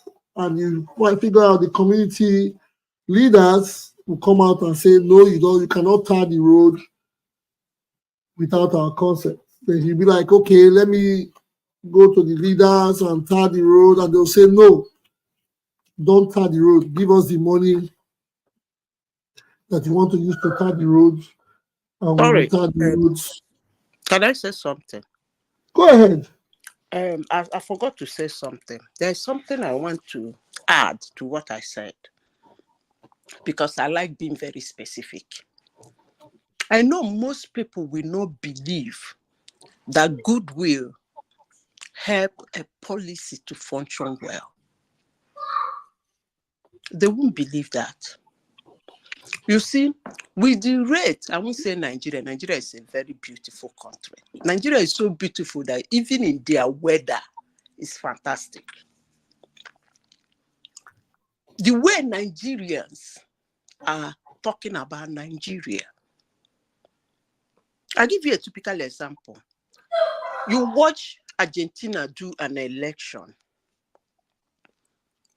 Then you watch Nigeria do an election. For those of us who are conversant with what it goes around, you will see the publicity of Argentine election. The negativity might be 35% or highest 45%. You see the publicity of Nigerian election, the negativity might be almost 87%. Nigerians wrong with that. When you do that as a citizen of a country, I can promise you, believe it or not, it's already happening. No wonderful policy that will be put in that country that will function. It will not. So no matter how we cry about our country, how bad it is, let's keep showcasing the negative publicity and let us see. When Tinubu became president, he was going around the whole world begging people to come and invest. How dare you come to invest now? Now suicide. And well done. Thank you very much, Madam AI. We appreciate your submission. And you have educated us again and again. Yes, we appreciate it. Well, we have discussed the Dangote refinery and it's just sad that we are going to be buying petrol at this rate till these big men solve their problems. Yes, let's go to another topic. There is an interesting one today, or it came 2 days ago, and it is the rising insecurity in Edo State. It's going to be a slash for me. When I mean slash, and there was another video I saw. The Amajuris were protesting in Benin City. Amajuris protesting in Benin City. I was so in shock, or I was. You don't cast. I was wondering how it has got to this level. And there was a protest. I saw the video, not like I was told, or I saw a video of these people. I wouldn't want to call them any name lower than Amadiri, like they are mentioned. And they were protesting on Ring Road. Everything is affecting everybody. And they have been on the chart, they have been at the bottom, the complete bottom.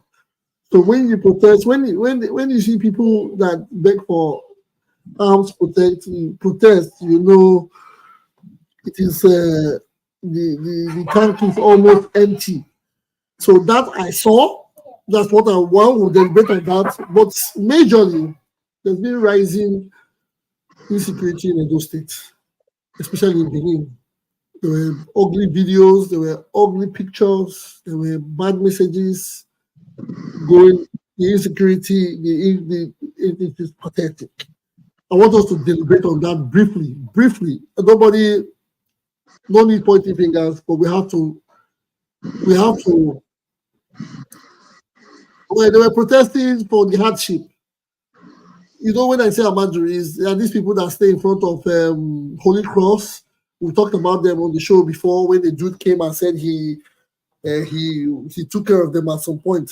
Those people in front of Holy Cross, I don't want to say what they do, but the Amajuris that stay in front of Holy Cross, where we know this time around they were on the circle, they were at Ring Road protesting. Yes, but I'm just responding to insecurity, not fighting in Benin. We've talked about this 10,000 years. We've been talking for 10,000 years. How do we have this code? How do we? What is the cure to it? We're not talking about. Let's forget about anything. Let's just talk about cure. What do we need to do? It is not about blaming the church, blaming the cousin, because these people, whether we like it or not, they are our relatives. They are connected to us either from school, from church, from blood, from neighborhood, somewhere. But we need to get an answer to it. We need to put something. We need to nip the issue on the board. How do we curb or how do we cure it? Everybody will need to discuss. It is not just because I'm saying this because it happened in Benin, but it is what happens around the country. It is a nationwide issue. So it is not just for Benin, people in Benin. So everybody would have to tell us in 2 minutes how we need to have this cured. How we need to cut this cancer out. I'll start from Vuvuzela. Vuvuzela, Bosco, Tupo, Miss AI, Quiet One, Mr. Joe, then Chief Oye. This is how it goes. So Mr. Fufu starts from you. Oye last. That's where your name popped up on the list. I'm thinking came first on the show, man. So the first question is about the Amajuris protesting, right? That's one. The Amajuris is there. Then what's the follow-up? Sorry, I didn't quite hear you. The second one is the insecurity, the court killings in Benin. How do we solve it? Okay, yeah. So let's not talk about what the solution. How do we, in 2 minutes, how do we solve it? Okay, so briefly on the protest, I guess that is just a reflection of what is going on in terms of the economy. So it's going to trickle down, and everybody's feeling the heat. Middle class, lower class, maybe the 1% of the 1%. Those are the only people that still can afford stuff. So there's really not much to say about that. Then, when it comes to how you solve the cult issue and the killings, all of that, it's still when you use cults members, let me put it like that, to maybe for election, when you're doing election, you use them or whatever it is. When there's no election, what do you think these people are going to do? So I think this whole thing has been, the politicians, in my opinion, have created this monster, especially in Benin, because most times it's idleness. Let me just put it like that. It's idleness, and it's young people. And now this cult is not even in the schools anymore. It has now gone into communities and all sorts. So sometimes they use them for community issues, land issues in community. Then tomorrow, when there's nothing to do, what do you think all these guys are going to do? So it's a social problem. You engage people, it gives them less reason for them to be going into this madness. If there are no social programs for young people, half the time these people have not seen the four walls of a university. They are not students. This is now more like a gang. You keep calling it cults. When you say cult, I think you are doing it a disservice because you are linking it to like a tertiary institution, but it's a gang. And when you have gang issues, even in the US or wherever, it has to do with areas where there are no social programs, so to say, and and what you call it, and these folks don't have anything else to do with themselves. At the end of the day, I think one of the areas that have been hit the most is Upper Sakomba in Benin City. That is where the madness goes on. If you go to that area, there's nothing going on there. There's nothing going on there. There are young people just sitting down around all day doing nothing. So, in my opinion, the solution to it is that you engage young people. It leaves it you engage them, and please don't involve them as your militant arm of your political party when you are doing election. Because if you do that, you buy them guns, ammunition, or whatever. When the election is over, what next? So the government has a hand, our politicians, so to say, they need to play a role in this. You have to engage these young people in other things, or else we are going to come here each and every time. Because when you hear about the issues, what the genesis of these wars or whatever they say, it is so trivial. And you ask yourself, so because of this, that is why X and X amount of people have been killed. It doesn't add up. But like they say, the idle mind. So to me, engage them in different things, social programs, whatever, empower them in, but please do not use them as political talks, or else it's going to come down and bite us in the ass. Thank you very much. Say engage them and not use them for political reasons. Thank you, Mr. Vuvuzela. Mr. John Bosco, in 2 minutes, give us your submission. Thank you very much. I'll just piggyback on what Vuvuzela has said about the menace of gangs and slash cultism in those states. Like he said, me, I don't have a solution, because as long as the politicians are going to keep using them, there will be no solution, because that's what they're going to keep using, except the system changes for the politicians and the way they do elections changes. These boys, they will keep using them to do their dirty jobs. No, but wait. Okay, hold on, please. Let me interject. You know, we have in Nigeria, we have over 18 political parties, right? Mm-hmm. In Nigeria, we have as many confraternities as well. Mm-hmm.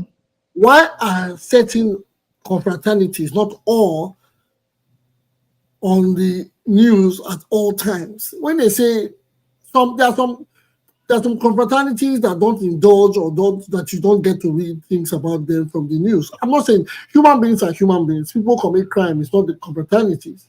Mm-hmm. But some people, in the guise of being a member of a certain groups, are always spearheading these insecurity and the fight in several places. So is it every confraternity that should be held to the jugular, or no? Yes, no, it's not every. I mean, we know, everybody knows the particular area where this whole thing is coming from, and the situation that brought that is because they started doing most of the recruits from outside the four walls of the university. When you start picking people that didn't go to college or didn't go to university to join these things, that's when the menace becomes bad. And there will be no solution as long as the politicians keep using them. It's only when the politicians, they change the way we do elections in Nigeria, that all these things will change. Like Vuvuzela said, There's no amenities in those areas where that these youths can engage themselves with. And secondly, now the dangerous part now that drugs are beginning to get into it too. So when you mix gangsterism and drugs together, it becomes a menace to the society. There's no cure, except things start changing from the political realm of it. If the politicians don't change by using these people, there will be no solution. Because this is how these boys make money. This is how they make money. So there's nothing that is going to change that thing except system changes in Nigeria. Rules of law takes place. So if that doesn't happen, we see them every day on the news. They're all roaming around. They know themselves. They don't even hide it anymore. So how are you gonna solve that kind of a problem? There's no solution for it. The only solution is that the politicians need to change themselves too, because most of them are politicians too. No solution. That's my submission. Okay. Thank you very much. John Bosco says no solution. Well, we hope for the best. Madam AI, are you there? Please unmute yourself and give us your 2-minute submission. What? My submission on what? Yeah, we are talking about the insecurities in Nigeria, cultism. How do we curb it, or how do we? It's not eradicate it. How do we control it? I don't know why you want me to repeat myself, but let me say this: if the general, well, in Nigeria, cultism has been something that has been happening over the years. It's not a new thing. Both the blood-sucking ones and the normal ones, like just that claim to be a social gathering or a social whatever. It's been there. We have the Obonis, all those fraternities that were caught. And then, I don't know if you guys have forgotten in a hurry about Otokoto. I know how many Otokoto killed. It didn't happen now.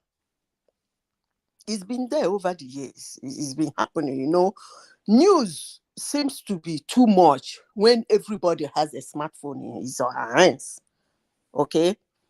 Now that we have smartphone in our hands, it's same as if the news is just happening and it's littered everywhere. But it's been there over the years. It's been happening. Even worse than, because Tokoto in those days, white, blue, black, purple human beings were being cooked in his hotel, and they served them as food to innocent travelers, and the remains are being buried in the ground, and flower pots are being kept up. You know the story. I don't need to tell all of you the story. Now, everybody remember what Tokoti is all about.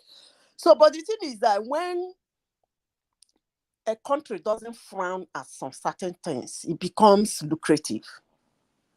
That's all I can say. There are things when you take a stand on it, it's a total no-no for you. Let me give you a typical example. Something Nigerians frown at, and it never happened in their country. Nigerians frown at, even when it is their law, in their law. Nigerians frown at a foreigner ruling them. Whether in the local government or if you like, live 100 years in Nigeria, Nigerians don't care. Even if it's in their constitution that you can run a position. So it's a no-no for them. It can't stand. It is not done. You come out, they will brainwash the remaining citizens. Make sure you don't move an inch. If care is not taken, they will run you out of the city or the state. So when a country doesn't have a stand or frown at something, it becomes lucrative. That's just what is happening in Nigeria. In insecurity, the moment people start frowning at it, then it will fizzle away. When they talk about insecurity is not more of, it's a collective something. I hear people come here to say government. That's why I want Nigerian government to hand off. They should hands off everything. Everything in Nigeria should be privatized, including Tinubu, if they can. Everything. Nigerian government should hands off in managing. They should just be an administrator. So that Nigerians will understand that some of these things are not actually a government, like government must do it. I rest my case. Thank you very much, Madam AI. Next we go to the quiet one. Quiet one, are you there? Quiet one, are you there? Do you have a time? No? Okay, let's not waste time. Joe, are you there? Well, I don't think we'll go further on the topic because Vuvuzela, John Bosco, and Madam AI have deliberated on it. Insecurities have gone up and down. I think what we should do, continue to tell and beg our leaders and beg our people, our brothers and sisters okay, I have Ike King. Ike King, we are here. We are discussing on insecurity, cultism or insecurity, cultism relating to insecurity in Edo State at the moment. How can we have this curbed, or how can we have it, I don't say eradicated or controlled, how can we have it controlled? Please, in 2 minutes, so we can just get to another topic before we round up. Okay, first of all, let me greet everybody on the panel. Good evening. You see, the truth of the matter is this: cultism in Nigeria cannot be eradicated as it is now, because why? It has eaten so deep into the system, in the sense that even the people who we should entrust our law enforcement into their hand, which is the police and other paramilitary, many a times, some of these court members are also police officers. And these court organizations, they have their own code of conduct. When a courtist is arrested, you will see a policeman who is a member of the same court group that will want to facilitate every means possible for him to be bailed. Then when we move away from there, when we check our government, the ecosystem of the government, you will see people in government who are also members of these secret court groups. And you see, it has eaten so deep into our system as a people. But the only thing we can do now is to appeal to those who are in aims of affair, because every crisis, whether we like it or not, has a level of sponsorship by those who are members or those who align with that kind of organizations that are well to do in the society. For heaven's sake, to acquire a pump action is not biscuit. Somebody provided funds to get it from the market. To acquire bullet for it is not a recharge card of 100 naira. People are funding these things. So we have to appeal passionately to those who are in aim of government to please, by every means possible, find a way to tell these people to calm down. Let them stop putting a lot of finances into all of these kind of activities in our society. Because from all indication, as we can see today, government is trying to even play politics with it, just to prove a point of maybe because they disband this or because they did not disband that, in respect to Edo in this case. Why am I saying so? There was a court crisis in Ogbe. We were hearing Ogbe, they ought to Ogbe, there is problem in Ogbe. Not up to 2-3 days, it transcended to Upper Sapomba. Until now, as we are speaking, the governor or the office of the government have not come aside to give a press statement as regards to what they have in mind in making sure that they curb the menace. And we must understand one thing. You see, when government comes out to speak to the people, sometimes even if they do not do it as though they want to do it, but the action with which they will come out, oh, the things that is happening here, first, the necessity for the government to come out to speak to the people is to first of all restore hope to those who are in those localities, those who are being threatened, because people live around there. And it doesn't make sense when somebody is going to work or coming back from work, some people keep calling you on the phone, not come out, so everywhere they ought to, people begin to lose confidence in their own neighborhood. Then it is the responsibility of the government to come aside and first of all restore hope to the people by telling them that the government is not leaving you behind in this issue. The government is out to help you to curb this menace. Then the government will sound a warning to those who are perpetrating it, whether they are able to enforce it or not. But governor make an announcement yesterday alone.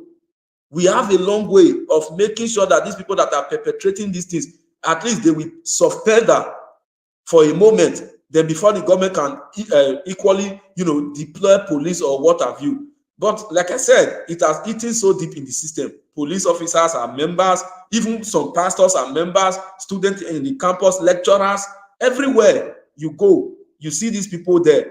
It's just that we have to appeal to those who are involved, especially those who are their financier, to please, they should not spend their money in using it to bring chaos to the state in any way possible, because the state belongs to everybody.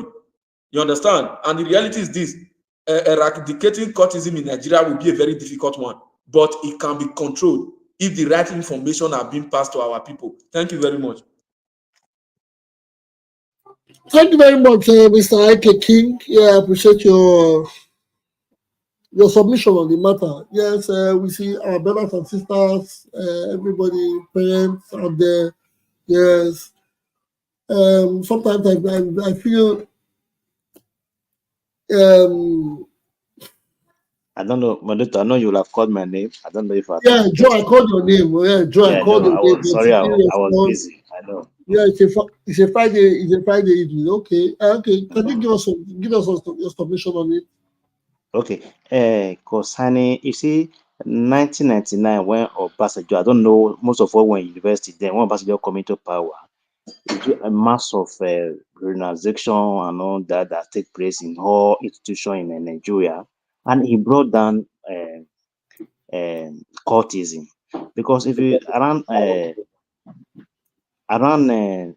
before that 1999, cultism was very tough in higher institutions, but when Obasanjo come into government, he did something that most people believe in, that the youth, and people start coming out renouncing and all that. So I think another thing, just as the last speaker said, we play politics with this thing a lot. That's everything we play politics with when it comes to Nigeria. You see, recently this Edo that happened recently, most people will have forgotten what happened. You see, security system is not what you destroy because of personal interest. Once you destroy, temper is to rebuild is always very difficult. You see, in recent time, there has not been much court cases in Benin recently. After the politics now start coming, when there's distributed because of politics campaign, and there was a gun in the street of Benin and all that. So many things happened before this election. So all those things, it pump up this action that is taking place in Benin recently today, because there's so many ammunition in the streets. It got into the court's hand. So what do you expect? When they have gun, they will do anything they want to do. If there's no gun, the action will reduce, because they have gun in their hand. They will do anything. So that's politics is involved when it comes all those. And another thing again is that we don't take things serious. When the government is trying to enforce on laws, the community will come out and say no. Look and remember Okogage or whatever. When this man disabled, those are court guys. The government that come out to disable those guys. You know why disabled them, but there was so many causes rising upon government and all that. Why would government disable? Why would government remove all those people for their community, whatever and all that? But they are constitutional users in the street. So sometimes we the community ourselves constitute those problems. When the problem comes, we start blaming government. So we play politics with so many things. Another thing again is that government should separate itself from those agboros. I keep saying it. The responsible government should push Agboro aside and come out with a good governance. That's the only way we can get this right. When you are carrying those boys along, giving them gun after election, what do you expect? They will come and keep this gun. And most of them don't even know this one they are joining court. That's the painful part of it. If they have to define a year, they don't know how to define a year. Define what they don't know how to define anything. They're just joining court for joining sake. Can I say something? Huh? Yes, but go on. Let her go. Let me just come in a little. You see, when I gave my submission, I made mention that it is not a government thing. You know, sometimes when I put this kind of submission, I put it born out of experience. I've seen a lot in my life. I've been around anyway. You see, in Imo State, in those days, during the time of Otokoto, it wasn't the government that made Imo State quiet. Imo State then was like Chicago. People were disappearing every day, dying every day, but some people don't know. What struck the matches was the death of an 11-year-old groundnut seller. The military, Imo State have a cantonment called Obinze, the barracks. They couldn't stop what Nigerians did. Funny enough, the court in question, every Okada man, every taxi driver in Imo State, they know their houses and what they do. Surprisingly to most Imo lives, I remember vividly an occasion where an Okada man led rioters to a particular house at Tinubu layout, a mansion, and told them that the man that the wife came to look for all the way from the north, that his meat is in the roof. Okada man said that. And the story was that the wife came all the way from the north to look for her husband, and the meat of her husband was served to her. It was that bad. They pulled down the house. Lo and behold, the man was roasted and he's upstairs. When I mean roast like kilichi. So when we talk about government and we sit down to say government should, these Otokoto people, Obidiozo and co, they were in collaboration with the government. When I mean the government, I mean the police, the military. But when the people stood up in Imo State, even the military doesn't know how many they will kill. It was that bad. Why was it so? Because at that point, Imolites frowned at it. You cannot be complaining about what you tolerate. As long as we keep tolerating it, it will keep happening. That's all I have to say. I am not saying people should go on rampage. I always tell people that a revolution starts with a non-nonsense thing. When that riot started in Owerri, was it in 2006 or 1996? I can't remember. When that riot started, they found out that both the rich, the poor, whites, blue, Indians, Palestinians, Pakistanis, Chinese has been, because the cartel, those courts were running airport service from Port Harcourt. They have airport, what do you call it? Airport taxi, right? Is it airport taxi? Airport taxi, yeah. Airport taxi, and there is another one they have. So when those people arrive in Port Harcourt, they pick them. Like you come out of this thing, you need a taxi. They pick you and you disappear. That will be the end of you. So when the riot started, they found out that it wasn't only Nigerians that are being, let me use the word, killed there. It was a long-standing thing. Not only that, they built a massive hotel that can attract you. They said, well, let's take you to this hotel so that you refresh, then you start. And that was it. I'll tell you something. You see all these, what do they call them? Messing? Is it messing? Artisans. You see those artisans littered in your street. They know everything. The day they will rise up, you'll be shocked. But Nigerians has decided not to fight for what that will benefit them. They rather fight for politicians. So let's continue on that angle. We abuse this soldier, we say rubbish about our country just because our political person did not win. Well, let's continue on that line until we are ready to change our country. Thank you. Thank you very much, Madam AI.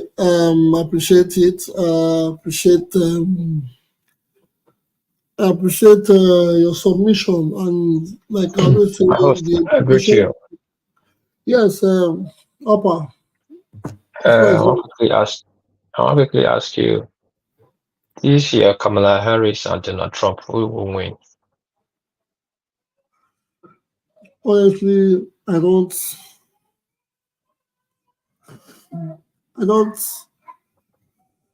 For elections, I have no. Kalala Harry. I'm not going to say maybe because I like John more than James, I'm going to say it's John. I see that's 50-50. Anybody goes. But opinion poll is giving favor to Kalala Harry. Yeah. Opinion poll is opinion. Nobody's gonna know till election day. Everybody has an opinion. So, and I will not put my bags or my eggs in any opinionated basket. For me, it's an election. They are both candidates, or I think there are more, for the two major in the parties. So nobody has an edge. That's just the truth. Nobody has an edge. Who I think, I don't know. I don't have any thoughts on that. But I think the early vote starts now, and I think the voting has started. Yes, a lot of. I think the voting has started. 67 million has voted already. And there's been ups and downs like on the media, but people are voting and the voting is still on. Yes. Nobody should it's election day. Just wait till election day. Nobody. Election day, yes, but when countries like United States, Britain, all those Western countries, their election are mostly easily to determine even before the election day, because what actually happens is the market. When you look at their market, you will know the direction the election will be going to. That's all. Yeah, but the last time Trump went toe-to-toe with Hillary, on projection, on opinion, on everything, on calculation, Hillary was above him, but he won. No, I don't even know who said. I don't know who said Kamala Harris' opinion pool is high. I don't know where he got that one. So at this but moment, what I'm saying is that you see, the mainstream media, they lie a lot. Even in that 2016, their market was low. So that's why most people who predict elections, very few of them who knows how it works, predicted it right, that Donald Trump will win. Even when some people were saying, how the heck will he win? But the market is their market that they use. If you follow the market, for now, I believe they are lying about their market for 2 years now. And they do that quite often. That's why the whole world is suffering. They lie about their market quite often. But Madam, 2016, nobody said Donald Trump nobody gave him chance to win in 2016. It was Hillary Clinton. No. Listen to me carefully. Listen to me carefully, please. Mm-hmm. I'm listening to you. I said that those Western culture, you determine their election through their market. That is the first thing I said. And I said, secondly, in 2016, the media, they were seeing that the market is negative. And they were still pushing because they don't want him to win. They don't like him. So what was the market in 2020? In 20, it was low. Now the pandemic brought it to say low now. Yeah, why not? The market wasn't low in the 20. market was, The market wasn't low. Before the pandemic. The stock market was very high in 2020. Very high. No, not during the pandemic. No way. No, it was. Even Donald Trump was bragging with the madam. You see, Donald Trump was bragging with. Hold on. Let me finish.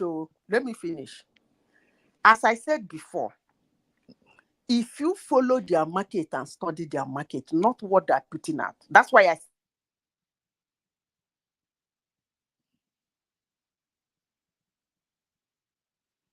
Is she still there? Or is it me? Okay. I think we lost her in transmission. She's on mute though. Exit polls from these just exit polls they take from people that did the early voting have Donald Trump slightly above Kamala Harris, but that is just like 10% of the overall number of people registered voters. So it's nothing. And it's not even telling you who the people voted for. They just showed you more Republicans voted here and less Democrats voted there. So the thing is not telling you who they voted for. So it's really not saying anything. Just it's very vague and broad. But okay, make it ask this question. Yeah. Make it ask this direct question. Which will favor Nigerian economy? Pass. Kamala Harris winning or Donald Trump winning? Nothing will favor us, I beg. Now we be our own problem.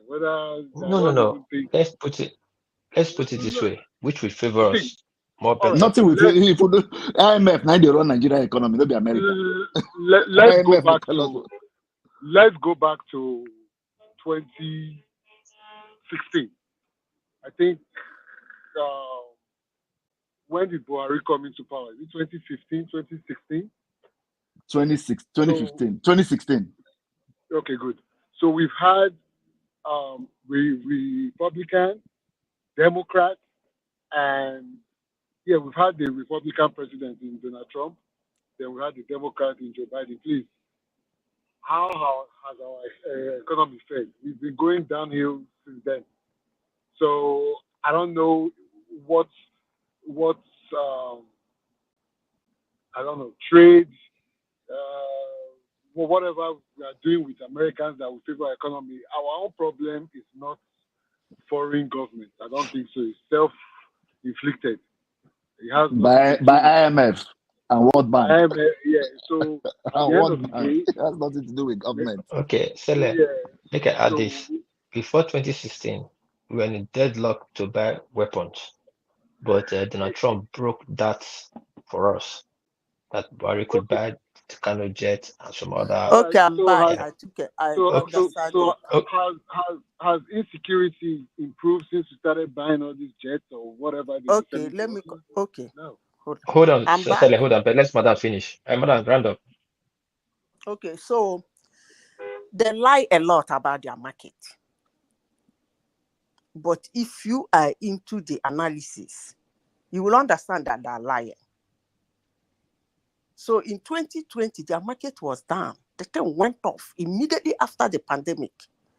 Of course, I don't know why a market should be high when the whole place was locked down. I don't know how a market. The person that said the market was very high.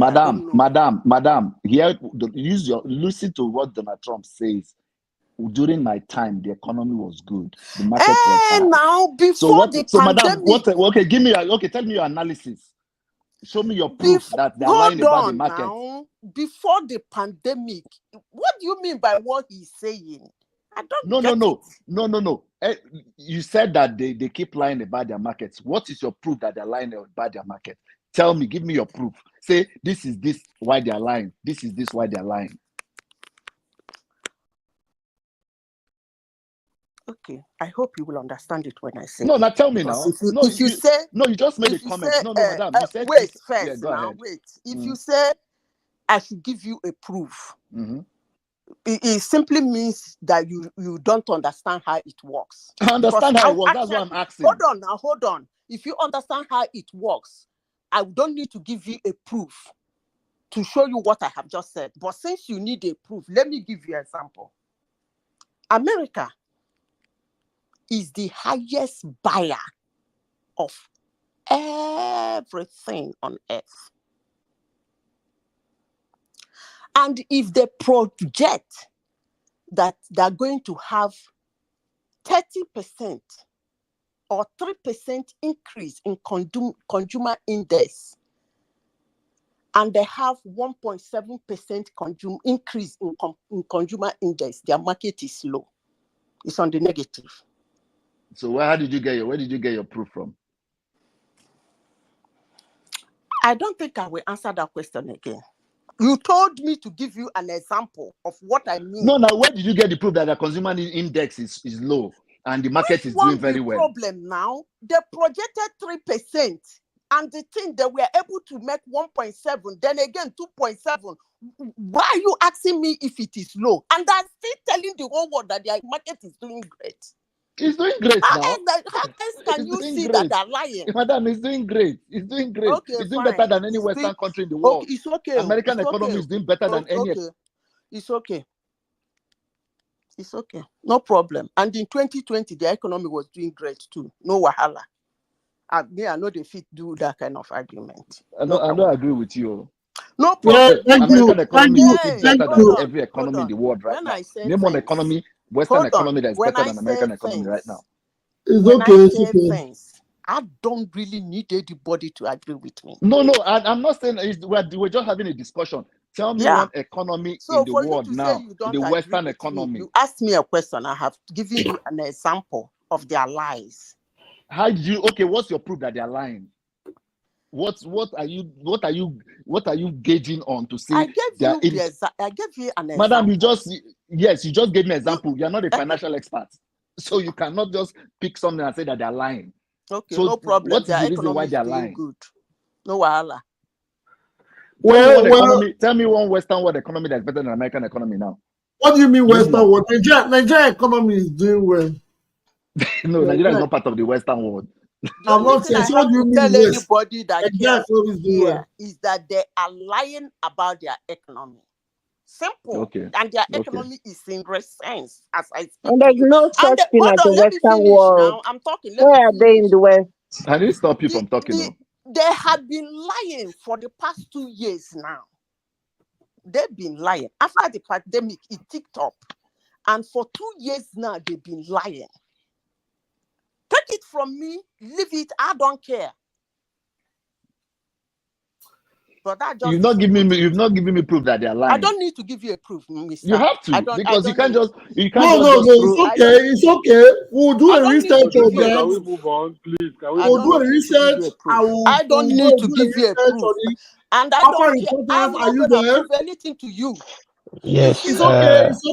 Hold on. Let me say this. When I come to platforms like this, I give my own submission. Do you understand? Why do I give my own submission? And sometimes when people say something, I chip in some things. I don't ask them to give me a proof. I will just give my own submission on what they said. Do you know why I do that? I don't like going into conversation for people who have blocked their minds. That is one problem I have with having a conversation or a debate or an argument with some people. When you block your mind, no matter what they tell you, you will keep repeating. Hold on, let me finish now. You will keep repeating your question. So I don't need to prove anything to you. I have said what I have said. Believe it or not, believe your own. But the only thing I will tell you is that, hold on, the only thing I will tell you is that since the media, 90% of the media in the United States are democratically run or democratically, how do I put it? tilting towards the Democratic Party. Okay, I think that's the better way to explain it. If Kamala Harris loses and Donald Trump wins, they will open the can of worms on their economy. Mark my word. But if Kamala Harris wins, they will try to cushion it for some time. The can of worms will still open. Then we come back here. I will remind you of the proof. But let me repeat myself again. For 2 years now, America has been lying about their economy. For 2 years now, not this election, for 2 years now, they've been lying about their economy. And I've concluded by telling you what is about to happen. Thank you. Thank you very much, Sorry, Madam. Importance. Yeah, now you your holiday. Yeah, Aizon, you did there? I did. Yeah, greetings, sir. And also, we'll surround up your this thing, your voice, they quick here. Where you there? Hands free they use. You hear me? They hear you, but your voice they get sharp tune. You use hands free. You use Yeah, Bluetooth. I use hands free. Make I change that. Let's say you go disconnect them. How you be now? Yeah, they're fine. Yeah, so Okay. we'll surround up soon. We know we come, but I know say you bring in topic we would like to discuss on. I want to make you Adam join this election, American election, and the Islamic bill when the House of Red drop. Just give us your scripture quickly before my host. Yeah, no, I mean, send out information on this guy. And the thing about it is, the guy that was dropping that information has a very strong background in, one is a Muslim, two, he has a very strong background in Islamic studies. He was talking about how he went to Al-Aqsa Mosque in Israel with some prominent northerners in Nigeria. He was talking about how he has written scholarly papers and he had mentors from Turkey who are relative Islamic scholars. So the man has a lot of credibility. And the one thing he was saying was that, we want to move this country forward, but the problem is you have some individuals that are really pushing to make the country an Islamic republic. He was saying that they see Nigeria as being a future Afghanistan or one of these Islamic countries. And one of the points he made was that he feels that they will succeed. That it's just a matter of time. That this Islamic bill they are pushing, yes, they don't push them back, but that they are raising their future generations to continue to push this agenda because they raise them strong in the religion. And that, we in the South, we are kind of more liberal. Our Gen Zs, are becoming more westernized. They know to send this kind of thing. So what he was trying to say is, eventually with time, they will keep revisiting this issue. And once they are able to succeed, based on the amendments they want to make, Nigeria will become an Islamic republic. So supposedly, this bill that they put forward, I never got a chance to read it, but what they were saying was that there was a language in there that if they had removed it, I think that's why the House of Reps pushed back, that if they had removed that language, would have officially just pretty much become an Islamic republic. So, but they pushed back and they shut it down, right? And it was that. So that's the point he was making. He also said that he compared present-day Turkey to the old city of Constantinople, which was the eastern part of the Roman Empire, and how Constantinople used to be over 95% Christian. But today, you go there and it's almost 100% Muslim. So that was the point he was making. It's a very powerful point and one to think about. And typically, if it was one House of Reps member from Southeast, I was saying it, I'm not going to pay him attention, but this guy has a very credible background. So it's a disturbing thing to think about when you consider the implications that as a secular state, There are some people that want to impose a certain religion on the whole country and use that religion to control the nation. So, yeah, I don't know why I share. Thanks for that one. Well, we don't have much time. Maybe next time we'll really dive into around. But quickly, before you come out, what's your take between Kamala Harris and Donald Trump? And who do you think will favor us more? Funny enough, I go one place today. They follow some Wimbo guys discuss them. Honestly, recently, what has happened? You saw that Joe Rogan interview that Trump did. Yeah. 38 million people listen to that thing. 38 million. And Trump sat down with this guy for 3 hours. I thought they said 71. No, maybe it has gone up. The information I got was 2 days ago. So he sat down for 3 hours with this guy. No teleprompter, no script, no political advisor. 3 hours. It'd be like, say, make one of our politicians in Nigeria go sit down with very dark man for 3 hours. No script, nothing. Discuss everything. This guy did it for 3 hours.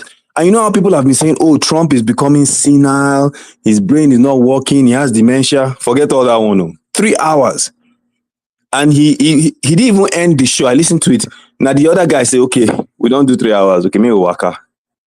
So, and then the guy, Joe Rogan, also invited Kamala Harris. But instead of Harris to just go, as per your opposition, don't go already, she gave conditions. She said, oh no, that the guy should come to her instead. And on top of that, they can only give the guy 1 hour. And he will come to their own environment. So the guy said, no, I don't do that. The whole point behind it is we want to show the people who you are. So we want to have a situation where we can just talk as individuals and people get to see you. And I'm telling you, I know Americans very well. I'm telling you, the fact that she has done that, it will come back to bite her. My prediction is that she's going to lose the election. I'm telling you. Can I make an observation, please? Can I say something? Can I have an observation, please? Sure. All right. So it's Donald Trump. Different. Sorry. Donald, I don't. Anyway, I'll come to that. Donald Trump offends me, but Kamala Harris scares the shit out of me. Why, please? Let me explain. You see, Donald Trump says a lot of things. You know, sometimes you get angry. According to some people who blow it, they say he makes a lot of rhetoric. Yeah, sometimes you get offended by the way he talks. But he has this aura in him that makes him very dodgy. And when he was president, this madness we are seeing didn't happen. I give it to him.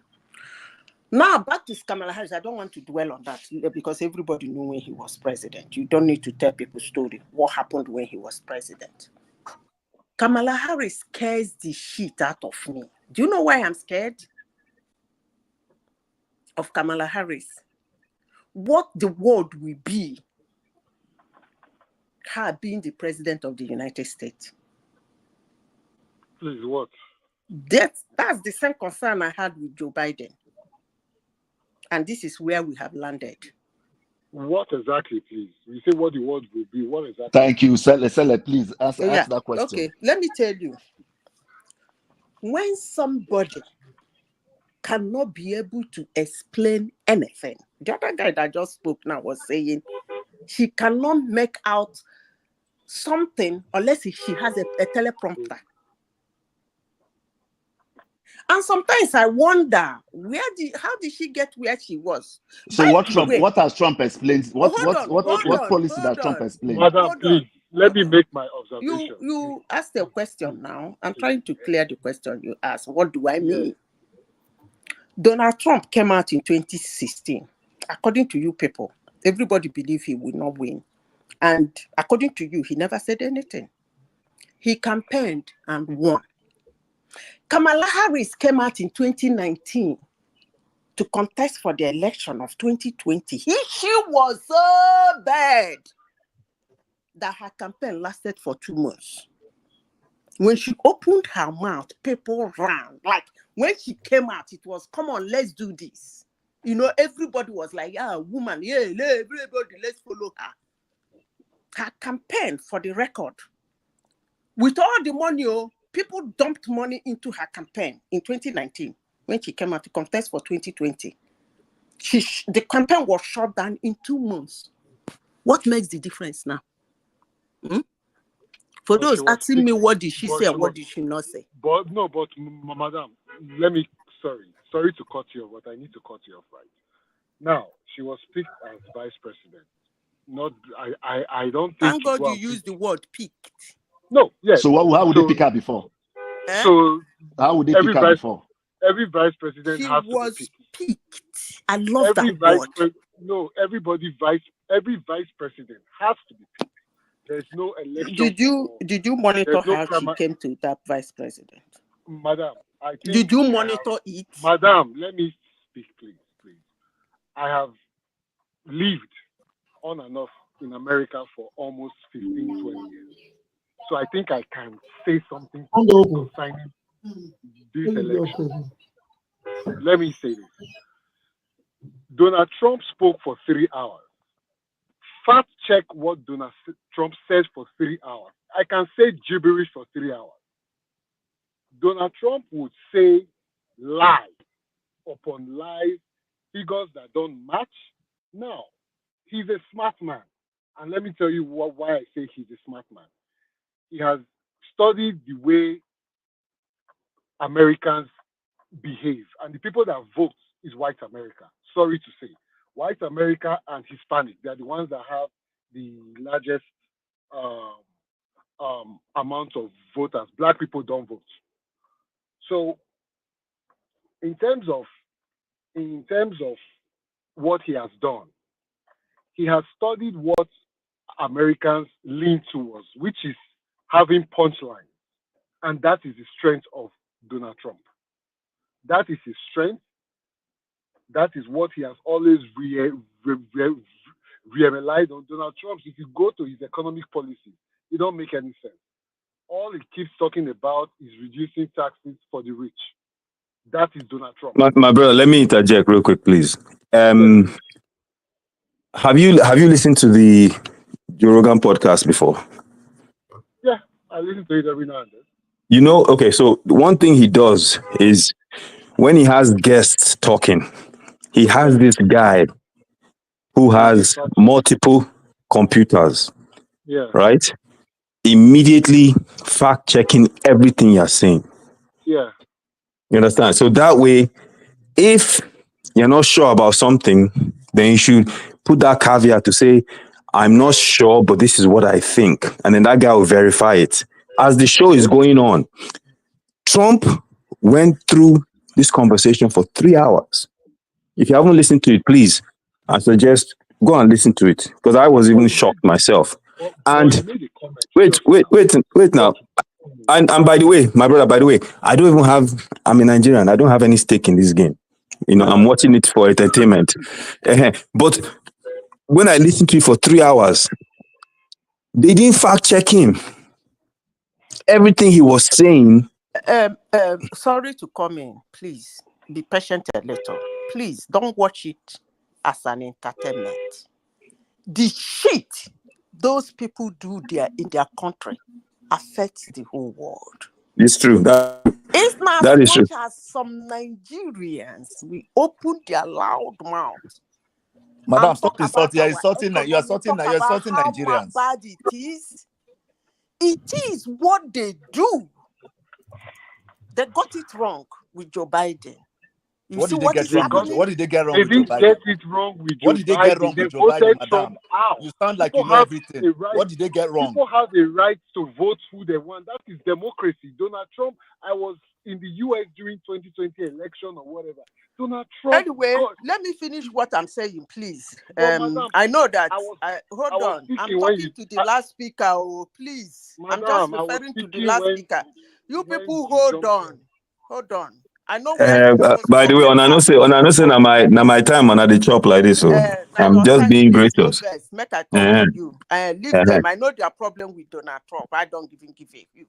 You know their problem. Nobody give a hook about Nobody has a problem with anybody. Don't watch it as an entertainment, as I'm saying.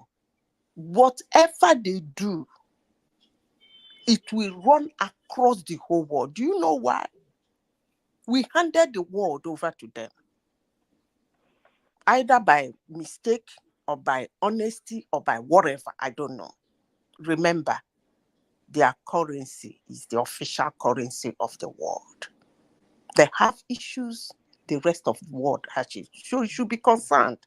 Don't just watch it as an entertainment. It's a serious affair. Thank you. I was talking to the man. No, I'm not talking to you people. Okay. Okay, yeah, no, madam, you make a very good point, and you're right. When I say entertainment, it's just to say that look, I don't have any skin, but she does make a good point in that the decisions these people make. My brother, make a lamp play now, beg. The decisions these people make will affect our whole world, and if I was to lean to a candidate, I would lean to Trump because for this just one reason and one reason alone, I don't want World War III. And why is that? I believe that one will be World War III. Yes, that war in Ukraine. That war in Ukraine. Did Biden start the war in Ukraine? That war in Ukraine. Yes, he did, and I'll explain to you why. Have you heard of the Maidan coup?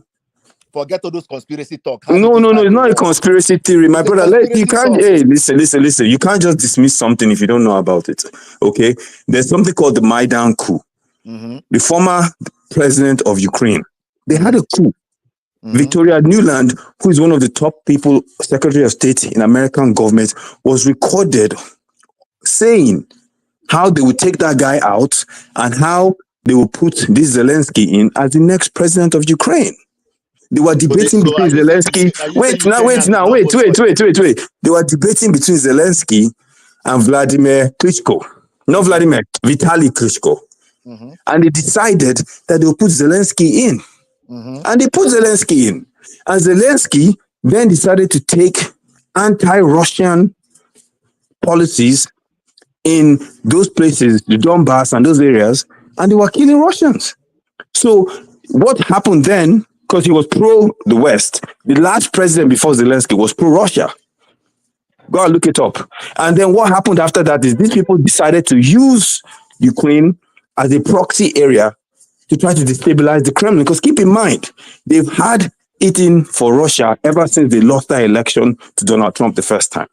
So because of that, they use this as a measuring stick to try to do this thing against Russia. And it has blown up in their faces now. Listen to any expert around the world, any geopolitical global expert, they will tell you Ukraine has lost this war. Ukraine has lost this war. In fact, if it continues too much, there won't be a Ukraine anymore. Go and look. Look anywhere. The one they're bringing soldiers from North Korea to come and fight for them. That's not even a factual thing, by the way. Ukraine has lost the war. No. I can't believe, honestly, that you're still debating you're still debating that Ukraine, right now, as we're talking here, still has a chance. It is finished. You people talk by now. There will be no Ukraine by now. But that was it's a foregone conclusion. The only reason why it lasted that long was because the Russians were showing a level. They didn't want to. If the Russians behave like the Israelis, there won't be a Ukraine today. You and I know that.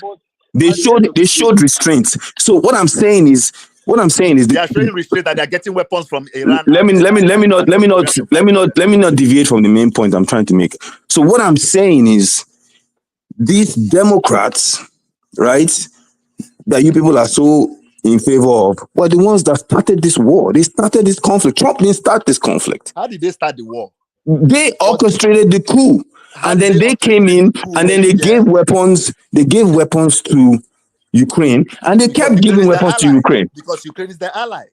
Okay, Ukraine is their ally. Okay, so The same thing with Israel. Israel is their ally, right? Yes. But here's the downside. The Russians are not the Palestinians, and the Russians have the largest arsenal of nuclear weapons in the world. So when I say more than America, go and look it up. But so when I say stockpiles of nuclear weapons, go and look it up. They don't. Honestly, go and look it up. I'm not going to debate you on that. And they're borrowing weapons from Iran. Listen, go and look it up. Who has the largest stockpile? John Bosco, Who Russia has the has largest the highest stockpile? number of nuclear head than America, 3,000 plus. I don't know why these guys, you will argue something you know even Sabi.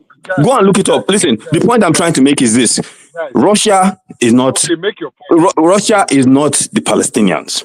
Okay? And Vladimir Putin has said if NATO tries anything and sends people onto his soil, he has said the nuclear option is not off the table. So Putin himself won't die when he uses nuclear weapon. He's willing to explore. He's willing to explore that deterrent. Listen, so you are saying NATO all the countries, all the countries that have nuclear weapons. Do you think if they use the nuclear weapons? Do you think? Let me ask you this: all the countries that have nuclear weapons, do you think if they use their nuclear weapons, everybody won't die? Why do they have it? So why do they have it? Why do they have it now? It's a deterrent. It's a deterrent. That's why they have it. So let me explain it to you. It's called a deterrent. That means if I have it, people are going to be afraid to mess with me because they know I will launch. So what I'm saying to you is these guys are a nuclear power. America is messing with a nuclear power. Trump has said he will end. Let me get to my point and then I'll let you talk. Trump has said he will end that conflict, and I believe he will. On the other hand, Kamala Harris, that one doesn't have a mind of her own. She doesn't even make decisions on her own. That one will continue the conflict, right, and make it 10 times worse. So for that reason and that reason alone, if I were to pick, I'm not picking, and honestly, I don't want to see Third World War, but if I were to pick, I'll pick Trump. And again, I'm just discussing, I can't vote in an American election, so that's why I said I'm watching for entertainment. But Trump, I digress. But Trump is in bed with the Russians. He has always been. And that is not. Now we are speaking as outsiders. Let me put it like that. But American policy is not to be in bed with the Russians. Let's get this thing. Let's not be using Nigerian politics to look at it where there are no religion. No values. No, don't believe in anything. Just no. This is a different ball game entirely. It's a whole different ball game. So when we are speaking like this, yes, you made some points. You tell you people what will make you laugh, not to cut you. I'm just watching something. Let me just finish my point. So at the end of the day, I'm not a Republican. I'm not a Democrat, but I think a Trump presidency, from the American point of view, is that he is dealing with the Russians, which is against American policy. End of story. Now, Trump on his own, he's a smart man. Don't get me wrong. He knows what to say. He knows exactly what to say to get people on his side or whatever it is. But when you sit down and look at the two candidates, and one person is preaching violence, say, if Liz Cheney should be shot with a barrel. This Puerto Rican or the other day.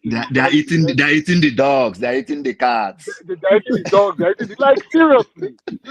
You go reach all of the hand. So when we start saying these things and a guy is coming on TV to be talking. Meanwhile, if we are laughing at Buhari and Tinubu in Nigeria, we are praising Trump because he's a white man in America. It doesn't make any sense to me. I'm speaking my opinion. I might be wrong. Everybody is entitled to their own opinion. What the facts are, the facts. We saw it on TV. We saw it in real time.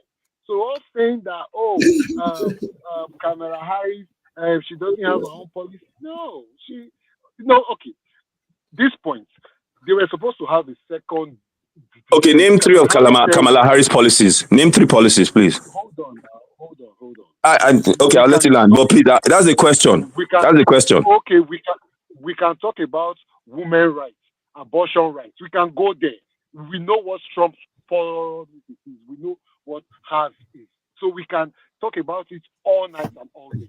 Number one. Number two, economic policies, for example. Trump is talking about reducing taxes for the extremely rich people. And putting tariff to punish the poor. And putting tariffs, like those are policies that you hear. He's not hiding it. He's not hiding it. So at the end of the day, when they were supposed to have a second debate, for example, Kamala Harris said, bring it on, no problem. Trump declined. He declined. He said he don't want to debate anymore. Because the first one, she took him to the cleaners. We all watched it. It's not like it was a secret. So when you say, oh, they reached out to her for this interview with Rogan and she said conditions, politicians do it. That is my point on both sides. Politicians do it, but when your opposition just did 3 hours unscripted, you understand? You have to understand the optics are bad. Politicians do it, yes, but just politicians also steal money. Does it mean that because they steal money that makes it okay? You have to understand. You can't. You have to understand that when your opposition goes on a public forum, one-on-one, 3 hours, answers all the questions in the world. Talking gibberish. That's your opinion. But what I'm saying is, when he does that for 3 hours, right? No problem. But then, if that happens, then the person you are competing against has to do the same thing. Because if she does not do it, you're going to have a problem. I said I want to say something that will make you guys laugh. Kamala Harris went on. Sometimes we relieve the tension. Okay, let Madam make us laugh. Let Madam make us laugh because we don't do the tension is too much. You people are too serious. It's good to be serious with matters like this, but I'm just watching something happened. I wanted to share with you. I'm watching an interview with Elon Musk's mother. So she said she resigned from Democrats. I don't know whether they gave her a job before. That was what was making me laugh. She said, I resigned from Democrats. Then I asked her why. She said that when CNN, MMNBC, Fox News, when they were telling her story, she told her story how she came to America and became a citizen. Now she said she believed them, okay? Whatever they were saying in their news, she was believing it until they started talking about her son. So she was like, this is my son. So she was like, no, this is my son. I know my son. So where are you getting all these stories from? So that's why I was like, wow. I was laughing. The way she was saying it because she has a kind of accent. So it was so funny. The woman was looking very confused. She said, this is my son. So we are using Joe Rogan now to not decide that Trump because he went to Joe Rogan. No, that they're using Joe Rogan to decide. No, but let me ask you one question. Did he go to 60 minutes? 70 minutes. Joe Rogan has more people listening to his show than 60 minutes. Forget about no, it doesn't about. It's not about. Forget about viewership. No. If you want to talk about that, wait. You just made a silly point. How can you forget about viewership? Wait. 70 million people. Let me tell you something. 70 million people don't watch 60 minutes. Let me tell you something. 70 million people don't. 70 million people don't watch 60 minutes. The 70 million people, half of them will not vote in American elections. It doesn't. As long as you have a lot of Americans, millions watching that. No, do you know how influential that show is? His show is all over the world. That's why I said go and listen. You're arguing a point. Listen, it's like me arguing why I about. Don't like doing this kind of argument. Bros, let me ask you a question. Did Kamala Harris not go to Fox News? No, Fox is different. And by the way, that Fox interview was a disaster. That was a disaster, by the way. This is a 3-hour session, one-on-one, with a guy that doesn't care, that will ask you any questions in the world. And if you can sit there, people will get to trust you. No. Okay, my guys, look. Let me just say this. Let me just say, you guys are clearly dug into this whole thing. Let me say this to you. Let me say this, then I'll let you have the floor. Let me say that I'll let you have the floor. Honestly, yeah, you guys are clearly dogging. You've built your tent in one camp. Me, I haven't built tent. Me, I just don't want war. I don't want World War III. I just don't want World War III. But let me say this to you. Honestly, No, be next week now. Next week, it's in the happen, Abi. Yeah, you go see. Just remember we had this conversation. I understand. Okay, But you don't finish. That's all I will say. You said Kamala Harris did not go to Joe Rogan. Would Donald Trump agree to go to Mehdi Hassan's interview? Mehdi Hassan is not an MSNBC. Mehdi Hassan is on the tail. He's an independent journalist. He has his own show now. He's an independent journalist now. So when I was on, say, would he go there? No. Mehdi Hassan is a clearly partisan. And Joe Rogan is not. That's the difference. Joe Rogan is a right wing. No, he's not. No, he's not. That's what I'm saying. Go and listen to the guy. Go and see. That's what you're saying. He's not. Have you listened to him? I listen to Joe Rogan now. Joe Rogan tilts more to the left, to the right. He's not right wing. That's what I'm saying. You don't know. Joe Rogan tilts to the right. He's not. Shut him down after this conversation. Oh my God! You guys go and listen. You see, I don't want to have this debate with you guys anymore because please hold on. Yeah. My host, I beg, I not hear you tell us now. I think there's no conversation anywhere now. Everybody give your opinion on something. Yeah. They have just these 2 minutes to round up now, and then we shut it down. Okay, I give this guy the last word. I don't finish. All right, thank you. Well, please, thank you. Yeah. Thank you so much. Joe Bosco, make a submission and make host round up. Thank you. I don't really have a submission to make. The election is next week. It could go anywhere. It could go to Kamala Harris. It could go to Trump. So. What about Vuvu? Really, no. The simple thing is this, and I'm just going to go back memory lane a bit. I've seen the end of a Bush presidency. I saw 8 years of Obama, 4 years of Trump, and 4 years of Biden. And if I was to pick in all of it, I think the most unstable time in America, in that time I have experienced it, has been the Trump presidency. Maybe because there was COVID during that period, whatever, but it was a mess. It was unstable. It was somebody that was telling people to inject Clorox into their system. So at the end of the day, and they did. And some people did. Some people were drinking. Some people were drinking Clorox. Yeah. So it is what I have seen. Okay. I'm not a Republican. I'm not a Democrat. But going back, whatever, I think you don't need a presidency that is that erratic. That is my submission. And if it was the other way around, America would not work with that country. If it was an African country that has a president like Trump, America would say, no, we don't work with the country with such a president. Okay. All right. Thank you. My host, thank you for today. Over to you, my host. You are muted. Who's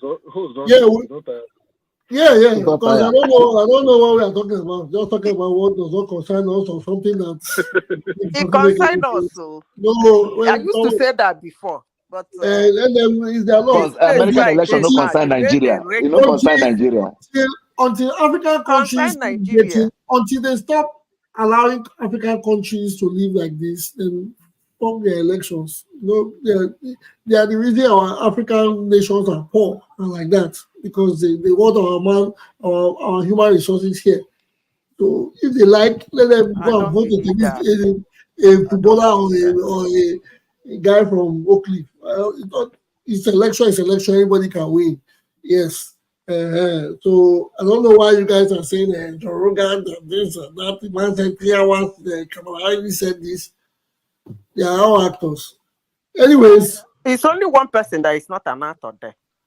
Well, anybody can. Well, and his name is Elon Musk. He's not an actor. That's another bloody immigrant that is coming to cause chaos. Well, it's for the money and for the fame. Well, I don't blame him. If everybody has the opportunity he had, they will delve into it and use it judiciously. But all I want is our own. Let us build our own. Let us build our own. I want to be. We cannot be having somebody say we are eating dogs and rats here, and one guy that is always flying to London for injection or come on, are we going to suffer? Where's our God? Come on. We are eating the dog.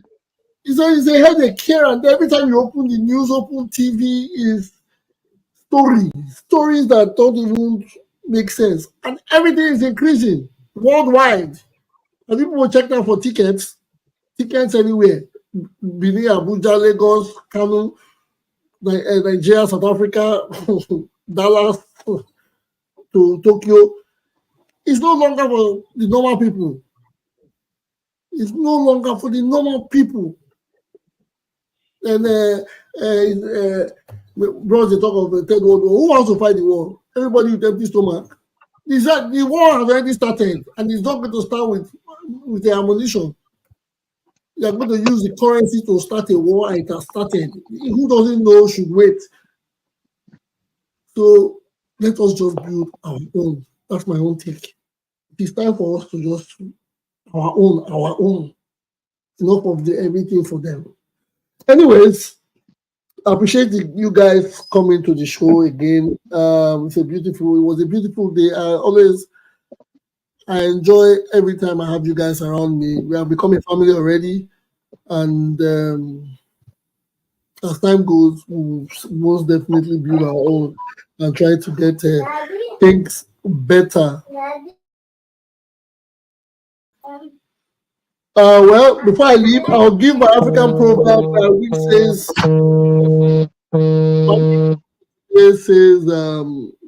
to try and fail is not laziness. Don't give up if something doesn't work out.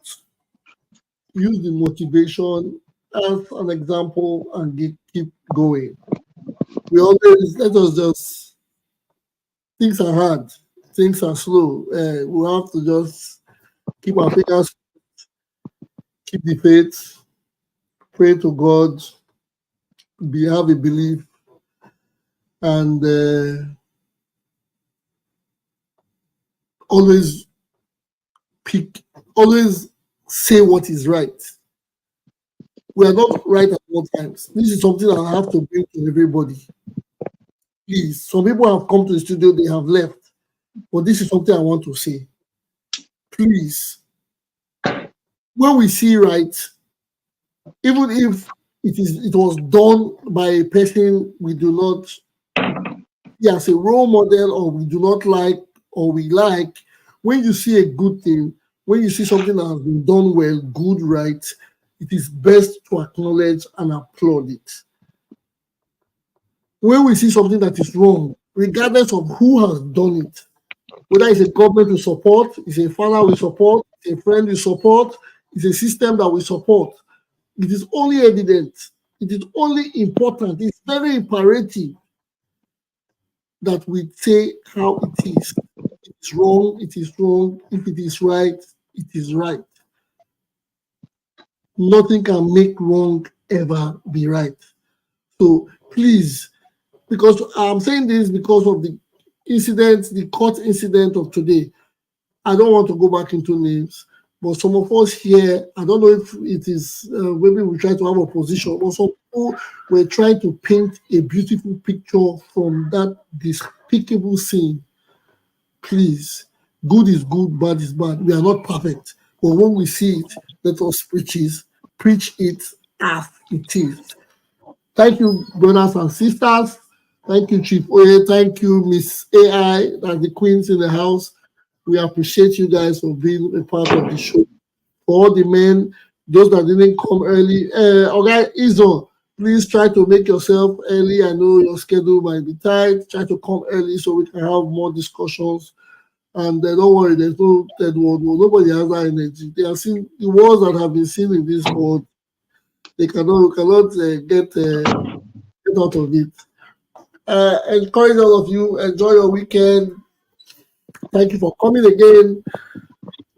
Keep a date with us on Monday, 8 p.m. Nigerian time. We'll be here to discuss more on different topics. Enjoy your weekend in T-Pain's voice. I'll see you guys on Monday. Have a good one.